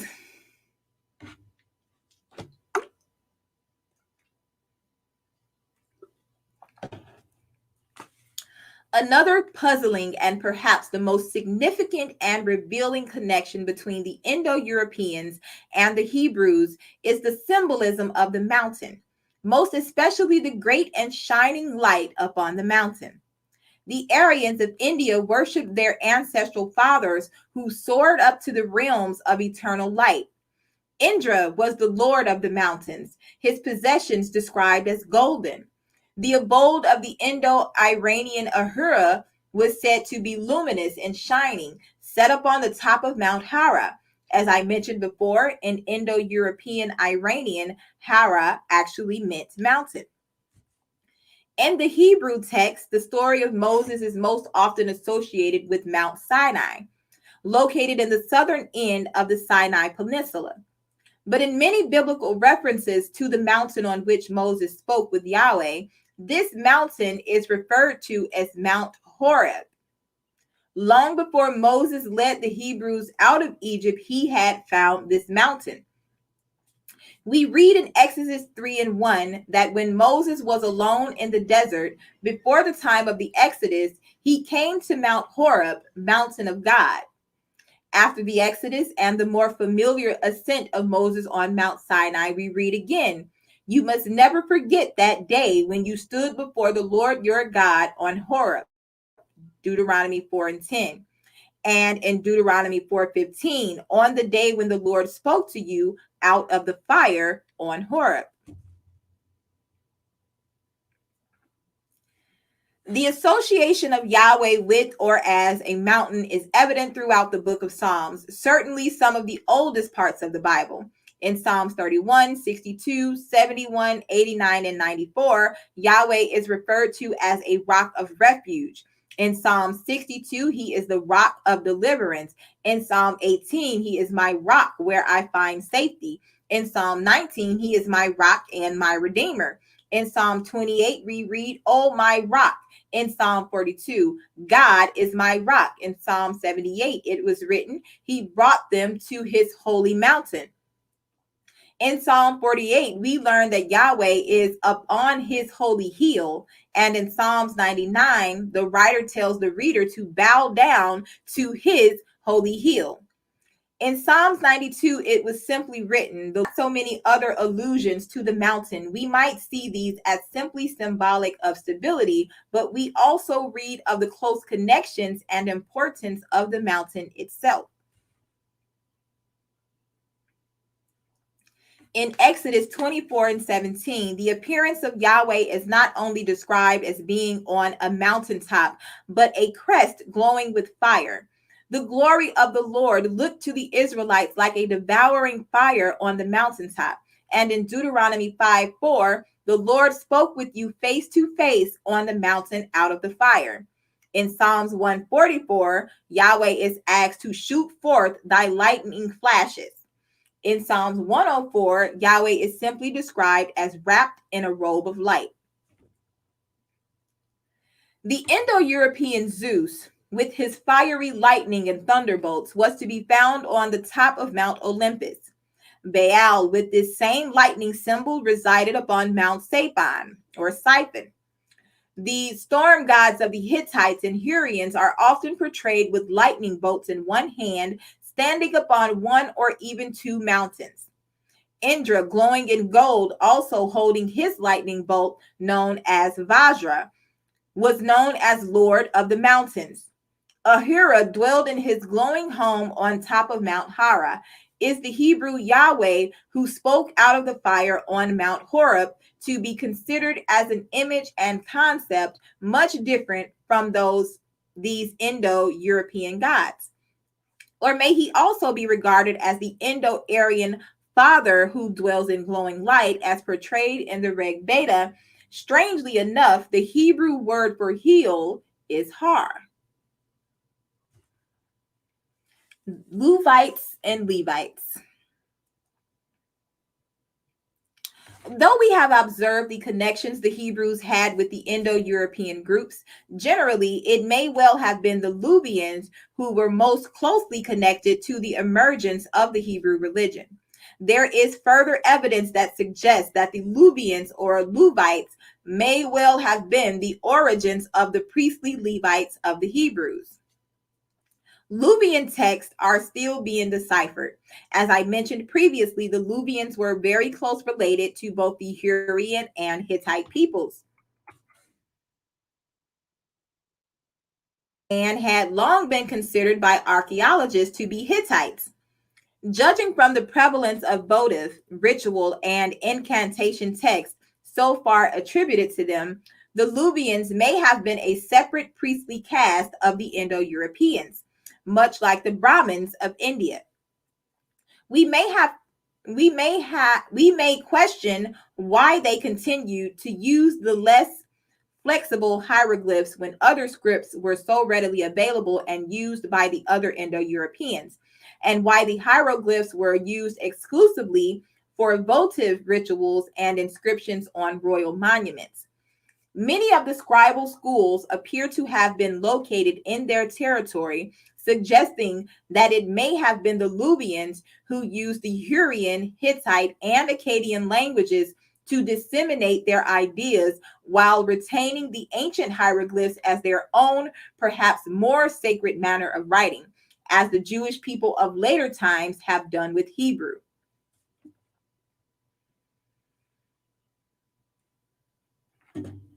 Among the Indo-Aryans, the priestly caste known as the Brahmins made fire sacrifices one of the most important aspects of the religion.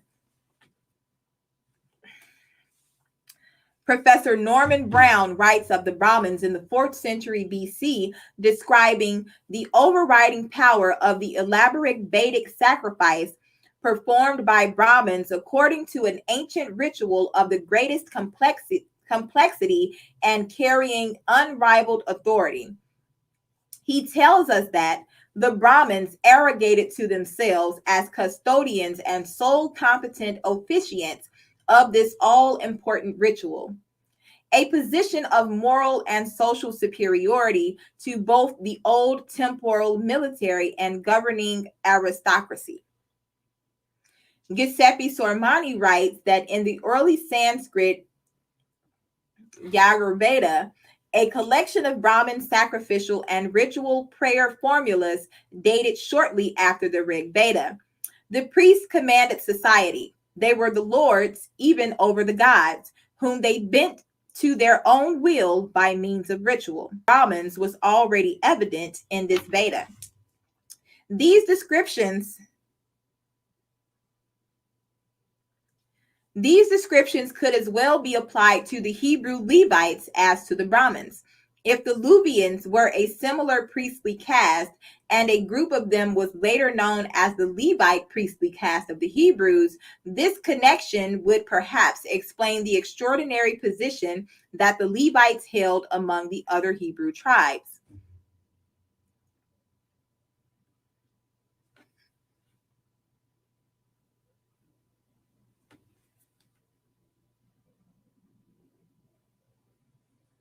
According to the books of the Bible known as Exodus, Leviticus, Numbers, and Deuteronomy, that is the last 4 of the first 5 books of the Old Testament, the Levites were to remain a very exclusive group.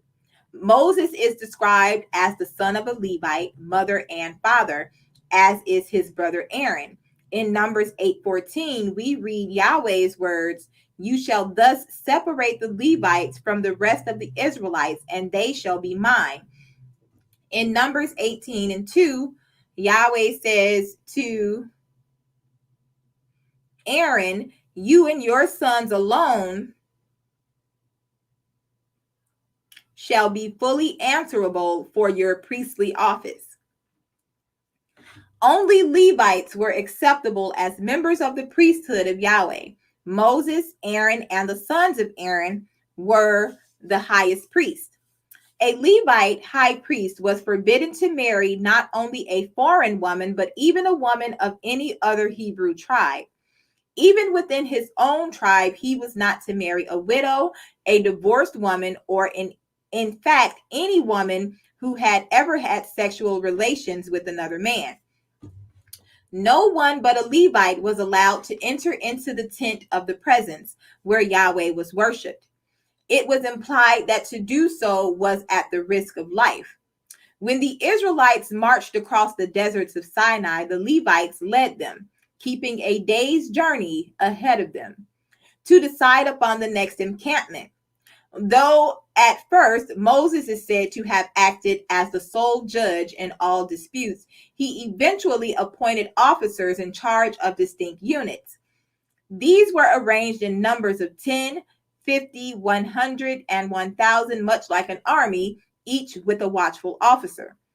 The Levites were the judges of the law of the community. Their voice shall be decisive in all cases of dispute. Deuteronomy 21:6. The Levites alone had the possession and use of 2 silver trumpets, which were to be used for summoning the community and breaking camp. The blast of one trumpet was a summons to the chiefs of the other tribes to appear before the tent of the presence, clearly exhibiting their authority over even the chiefs of the other tribes. The blast of 2 trumpets was to summon the entire Israelite community. Only Aaronite priests were allowed to use the trumpets, which were also to be sounded during battle to urge the Israelites on, possibly to command all military strategy as the Qumran scrolls suggest.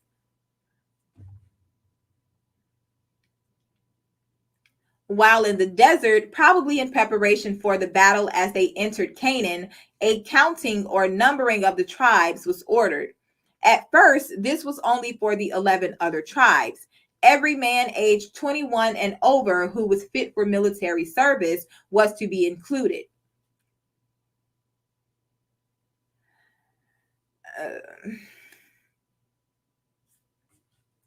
Later, when the Levites were counted, all males over 1 month were listed, and no military eligibility was required. In Numbers 13 and 1 through 15, a spy party was formed to check out the situation on the approach into Canaan. Though every other tribe was represented by one man, no Levite was listed. At times, there was mention of rebellion among the other tribes who complained about lack of food and the loss of comforts they had known in Egypt, despite the fact that they were supposed to have been badly used as slaves. But the penalties for breaking the rules of the Levites were severe. Leviticus 24:16 tells of one man being stoned to death for speaking blasphemously of Yahweh. Numbers 15:32 gives the account of a man who was found gathering sticks on the Levite appointed Sabbath. So they took him outside the camp and all stoned him to death as the Lord had commanded Moses. When Joshua took over the command from Moses, the men are said to have promised, "As we obeyed Moses, so we will obey you. Whoever rebels against your authority and fails to carry out all your orders shall be put to death." Joshua 1 and 18. Fire sacrifices were an extremely important and major aspect of the rituals of the Levites, much like those of the Brahmins in India. The first 10 sections of Leviticus are totally concerned with fire sacrifices. In these sections, as well as throughout Numbers and Deuteronomy, which also describe the laws and rituals of the Levites, we learn that fire sacrifices are to be made twice daily, as well as on the Sabbath, at seasonal changes, for uncleanliness, for guilt, and for sin. The Levites were assigned the sole rights to eat the food offerings that were brought to the tent of the presence for the sacrifices listed above. In this way, they were supplied by the other Israelites with cattle, sheep, rams, pigeons, corn, flour, bread, oil, and wine. This right of the Levites and their families, though most often just the male members, was mentioned so repeatedly that I hesitate to include these laws here. Perhaps one passage concerning these rules will be sufficient to explain the situation. For all the various fire sacrifices referred to as burnt offerings, the above listed foods were to be brought to the priest at the tent. The law then stated that the Levitical priest, the whole tribe of Levi, shall have no holdings or patrimony in Israel. They shall eat the food offerings of the Lord. This shall be the customary due of the priest from those of the people who offer sacrifice, whether a bull or a sheep. The shoulders, the cheeks, and the stomach shall be given to the priest. You shall give him also the first fruits of your corn and new wine and oil, and the first fleeces at the shearing of your flocks. For it was he whom the Lord your God chose from all your tribes to attend on the Lord. Deuteronomy 18:2 through 8. Gifts to the Levites of silver, gold, and property were also repeatedly commanded by Yahweh. Each man over 20 had to give half a shekel as ransom for his life. In yet another ransom for life system, 1,365 shekels of silver were reported to be given to the Levites. You shall give the money with which they are ransomed to Aaron and his sons. Numbers 3 and 48. Levites who sold their houses always had the right of redemption, and if they did not pay to redeem it, it would be returned automatically at the 7-year Jubilee. If a man of another tribe chose to sell his house to a Levite, the Levite had the sole right to decide upon the price. If the man wanted to buy it back, he was expected to pay another 20% of the value. Is that usury? Another command offering included 6 covered wagons and 12 oxen. Assign them to the Levites, Numbers 7 and 5. In still another section, we read that silver vessels worth 2,400 shekels, gold worth 120 shekels, 36 bulls, 72 full grown rams, 72 he goats, and 72 yearling rams were the dedication offerings for the tent. Numbers 7:84 through 88. And in Numbers 18 and 8, it was written, the Lord said to Aaron, I, the Lord, commit to your control the contributions made to me, that is, all the holy gifts of the Israelites. I give them to you and your sons for your allotted portion due to you. Numbers 18 and 20 states, to the Levites I give every tithe in Israel.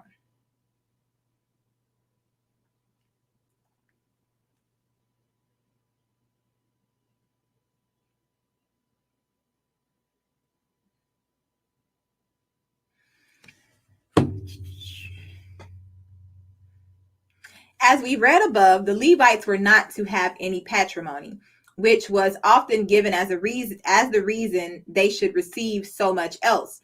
But in Numbers 35, 2 through 6, we read, tell the Israelites to set aside towns in their patrimony as homes for the Levites and give them also the common lands surrounding the towns.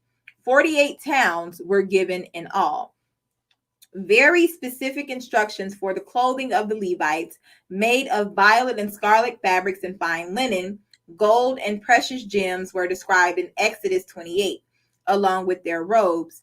Aaron's sons were also to be provided with headdresses which would give them dignity and grandeur, perhaps reminiscent of the tall hats of the Hittites. Even perfume was to be provided for Aaron and his sons. If anyone else dared to wear it, he would be cut off from his father's kin.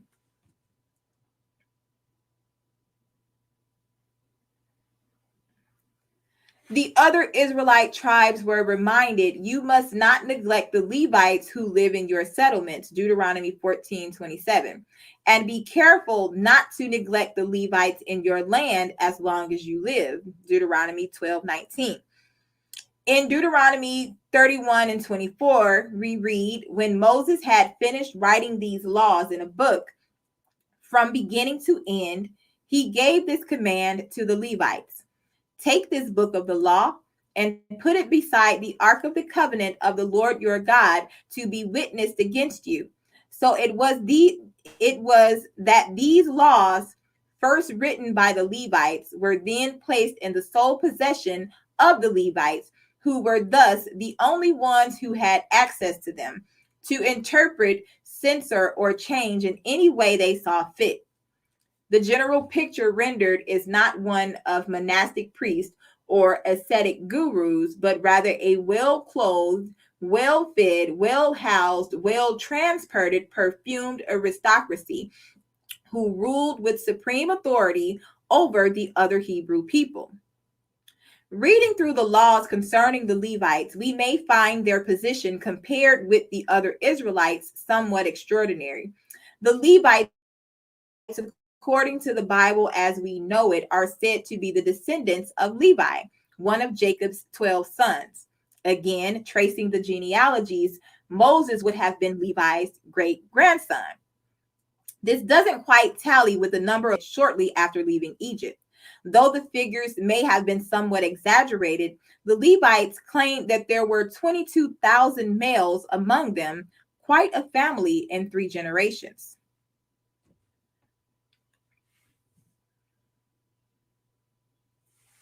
Their position as the ruling class of the Hebrew people, certainly an Indo-European pattern, suggests that they may have been assigned this heritage to justify their relationship to the other tribes. However, the stories of Abraham, Isaac, Jacob, and Esau are the ones that most closely relate to the Hittites and Horites, even more strongly suggesting that Jacob and Abraham may actually have been the ancestors of Moses and his brother Aaron, who were leaders of the Levites. Yeah. while even other Levites, as well as members of the other 11 tribes, understood that this ancestry was symbolic rather than biological. Judging from their numbers, the other tribes may have been gathered together under this same symbolism, which in turn may explain why Jacob, supposedly the father of the 12 sons who spawned the 12 tribes of the Hebrews, was actually called Israel rather than Abraham, who is generally considered as the first father of the Hebrew people. Israel instead of Jacob.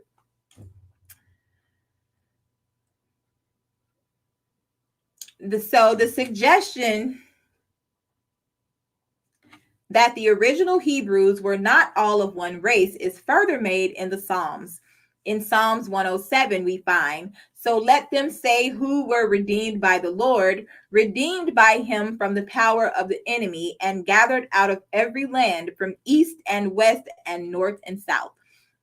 We also read in Psalms 87 that Zion, which is another name for the nation of Israelites, shall be called a mother in whom men of every race are born.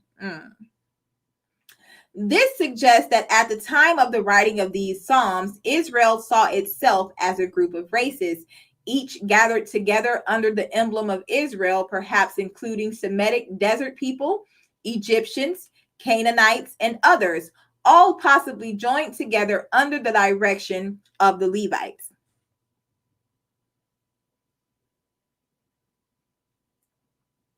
Still, another curious passage in our consideration of the Levites as an Indo-European group occurs in Deuteronomy 18:14 through 22. Here we find an account of Yahweh speaking to Moses on the top of the mountain. Moses descends and explains to the other Israelites that Yahweh has told him, "I will raise up for them a prophet like you, one of their own race." So Lui and Levi, the Hebrew name for their priests, are much the same word, as is made evident in the English, German, and French translations. I suggest that both this name and that of the Luvians may derive from the material of volcanic eruptions, the glowing molten mass pouring from the peak of a mountain. In Latin, lavo means to wash in a stream which flows, while lavit means to pour. In Hittite, lahu also means to pour. We find the word surviving in the French laver, to wash. Now, this would suggest that the word was primarily associated with liquids, but we also find lawine in German meaning avalanche, and the word lavish in English meaning overflowing abundance. Thus, the words appear to be related to any movable or flowing mass. A most similar series of words occurs in connection with blazing light. Levo in Latin means lift and is especially associated with the sunrise. In Sanskrit, lauha is defined as glowing redness, while lightning is called lola. In German, we find the word lohi meaning blaze or flame, while in Danish, lu means to go up in flames. But it is perhaps in the English word lava that German lava and the French lave, each meaning the blazing molten mass that pours from a volcanic mountain, that we may find the key to these two concepts, that which is light and flaming while still pouring almost as a liquid at the same time. The image of the god on the glowing mountain, the Indo-European image of their male deity, which also appears in the Hebrew imagery of the accounts of Mount Horeb.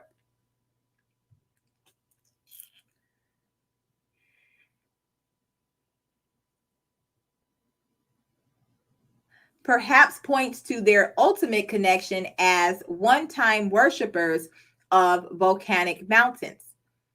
In the Exodus account of the mountain of God, we read these descriptions. On the third day, when the morning came, there were peals of thunder and flashes of lightning, dense cloud on the mountain, and a loud trumpet blast.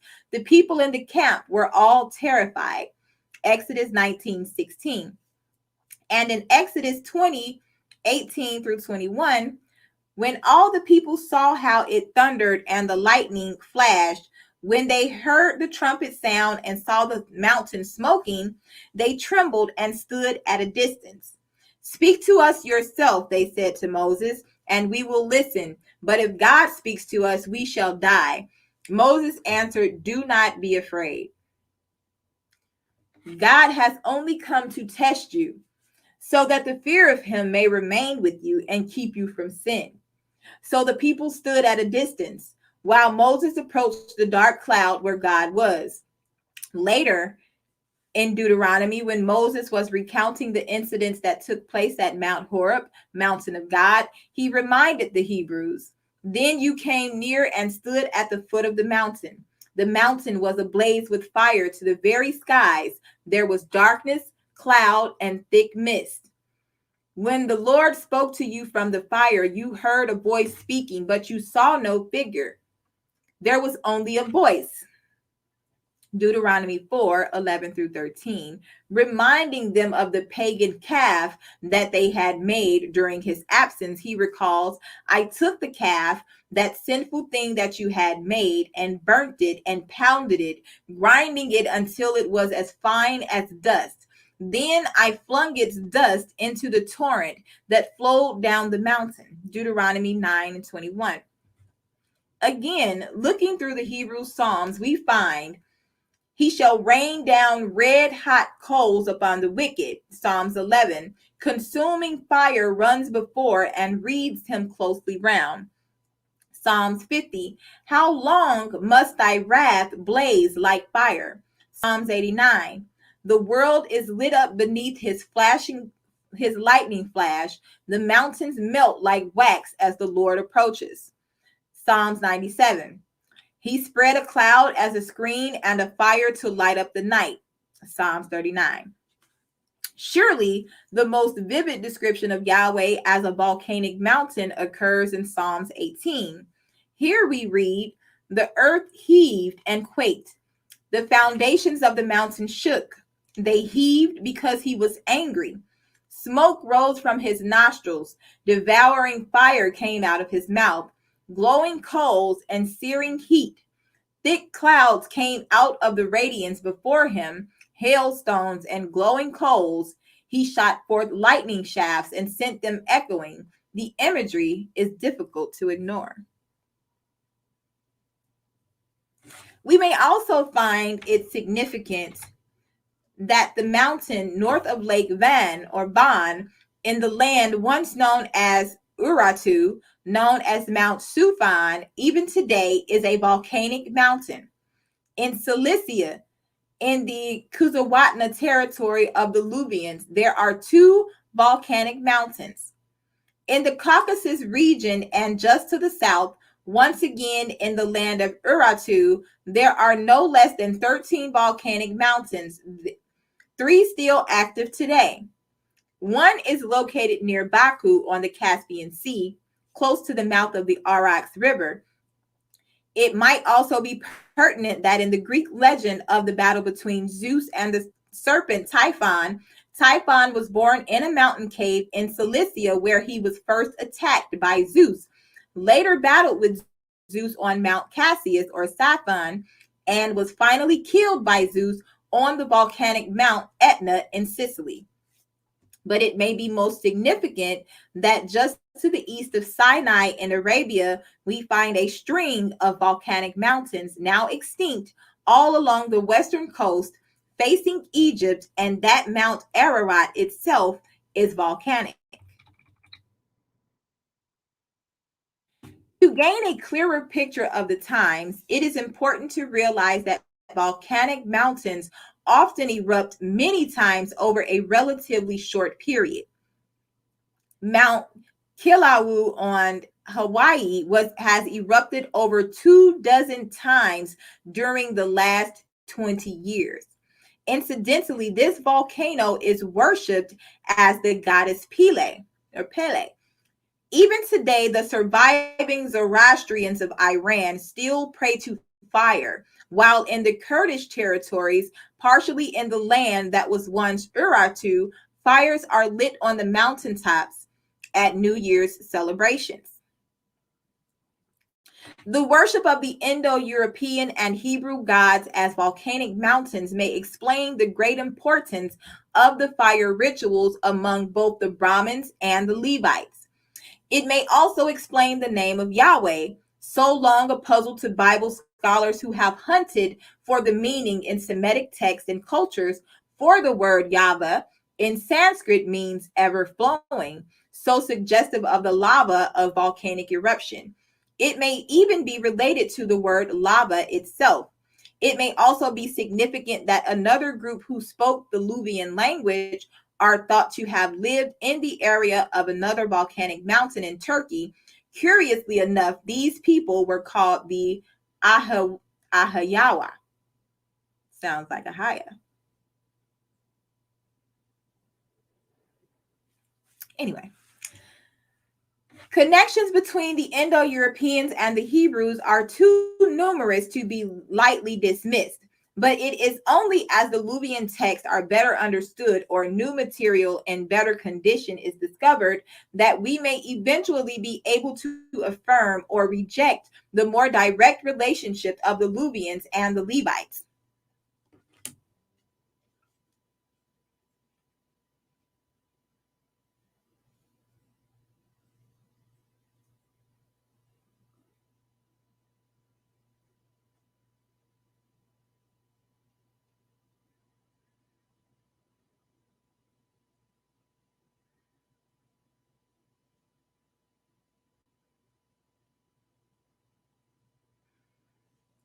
The Levites and the sons of light.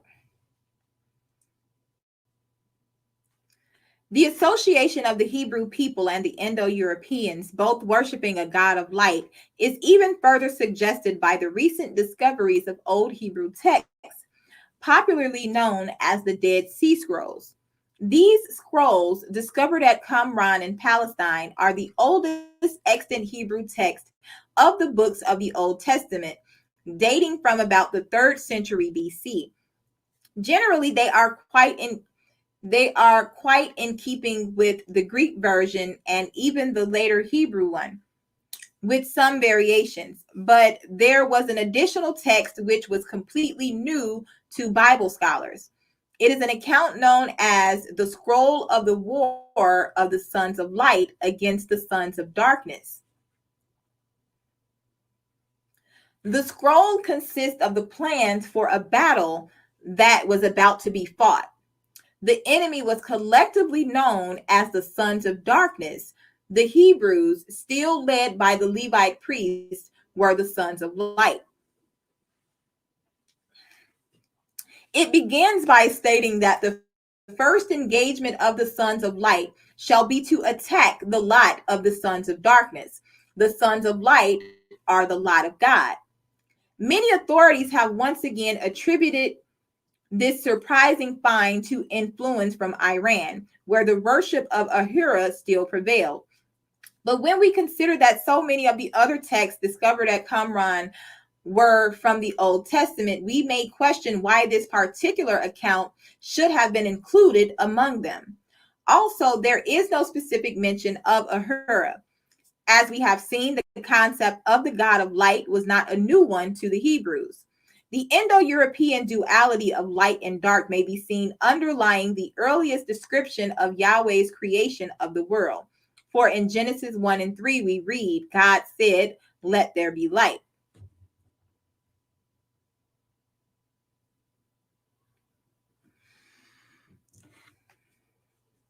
Another significant factor in the scroll is that it reveals that the priestly Levites were still in control. The people at Qumran were from the tribes of Judah and Benjamin. The southern survivors, after the other tribes of Israel in the north had been conquered and dispersed in 722 BC. Though the southern state of Judah had been conquered in 586 BC, many of the people had returned to the area to live under foreign rule. It is from these two tribes that the Hebrew people of today descend. The others probably dispersed into the populations of Syria, Lebanon, Turkey, and Iraq, despite the aperiodic attempts to exhibit traces of them in Ireland or in the various Indian cultures of North America.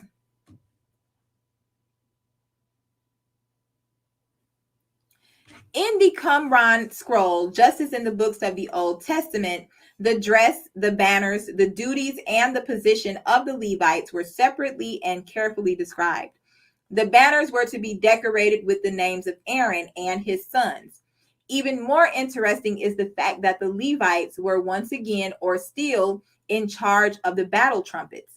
Trumpet signals were as carefully explained in the scroll as in a war manual.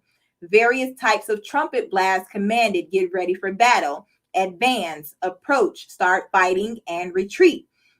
This account of the leadership of the Levites, written some 10 centuries after the Levites of the time of Moses, may give us some idea of how strict the adherence to the old Mosaic position of the Levites must have been throughout those centuries.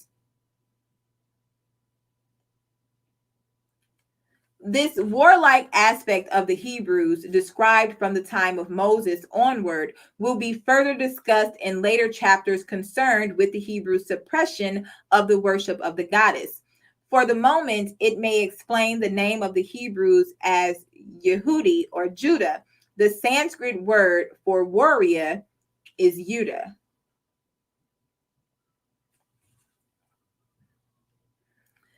Summary.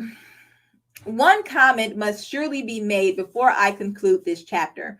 If this hypothesis bears up under further investigation, we must certainly view the events of the Second World War and the atrocities enacted upon the Hebrew people of the 20th century by the self-styled Aryans of Nazi Germany, not only as tragic but ironic. The researches and excavations of the Hittite culture have been carried on primarily by German archaeologists throughout this century. It was sometime before and directly after the First World War that Nesili was slowly beginning to be accepted as the real name of the Hittite language, and Nessa or Nassa their first capital. The original name of the Hittite invaders may have been Nessians or Nassians. Nuzi became the capital of the Indo-European nation of Mitanni. One cannot help but wonder how much Adolf Hitler was affected by the reports of these findings, which may have found their way into the popular media of the times. Was it these accounts that caused him to change his name from Schicklgruber to Hitler, which in German would mean something like teacher or hit? Strangely enough, one more connection between the Hittites and the Hebrews is the Hebrew use of the word Nazi for prince. Over the last 2 centuries, scholars of religion, archaeology, history, and even science have had to revise many of the ideas that were held as fact prior to the advent of each archaeological discovery. We may yet find another revision which explains the origins of God Yahweh, the God of the fire on top of the Mount Horeb, as the Luvian culture is better understood. If this occurs, it may help to explain many of the patriarchal laws and attitudes of the Levite priests of the Hebrews in the Old Testament and their insistence upon the destruction of the goddess religion. With the knowledge that the worship of the goddess was being affected by invading Indo-Europeans from at least 2400 BC onward, possibly, though less extensively, in Egypt from 3000 BC, and in Sumer, perhaps at the very earliest periods of Sumerian culture, 4000 through 3000 BC, we may better understand the transitions that occur in the myths, rituals, and customs of the goddess religion throughout the historic periods. In turn, we began to understand the confrontations that took place as the patriarchal Northerners began to suppress the ancient worship and all it represented.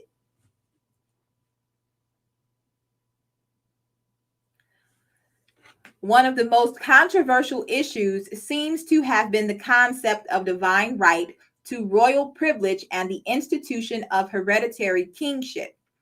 The earliest laws and myths suggest that the people of the goddess religion were communally oriented, though perhaps organized through the centralized shrines of the goddess. We may then ask how the transition from the goddess religion to the right of divine kingship provided by a male deity, kingship as we still know it today, came to take place. One of these, today known as Hassandag, has two volcanic peaks, perhaps explaining why the Hittite storm god and the Hittite king are often portrayed standing upon a double-crested mountain, a foot upon each summit.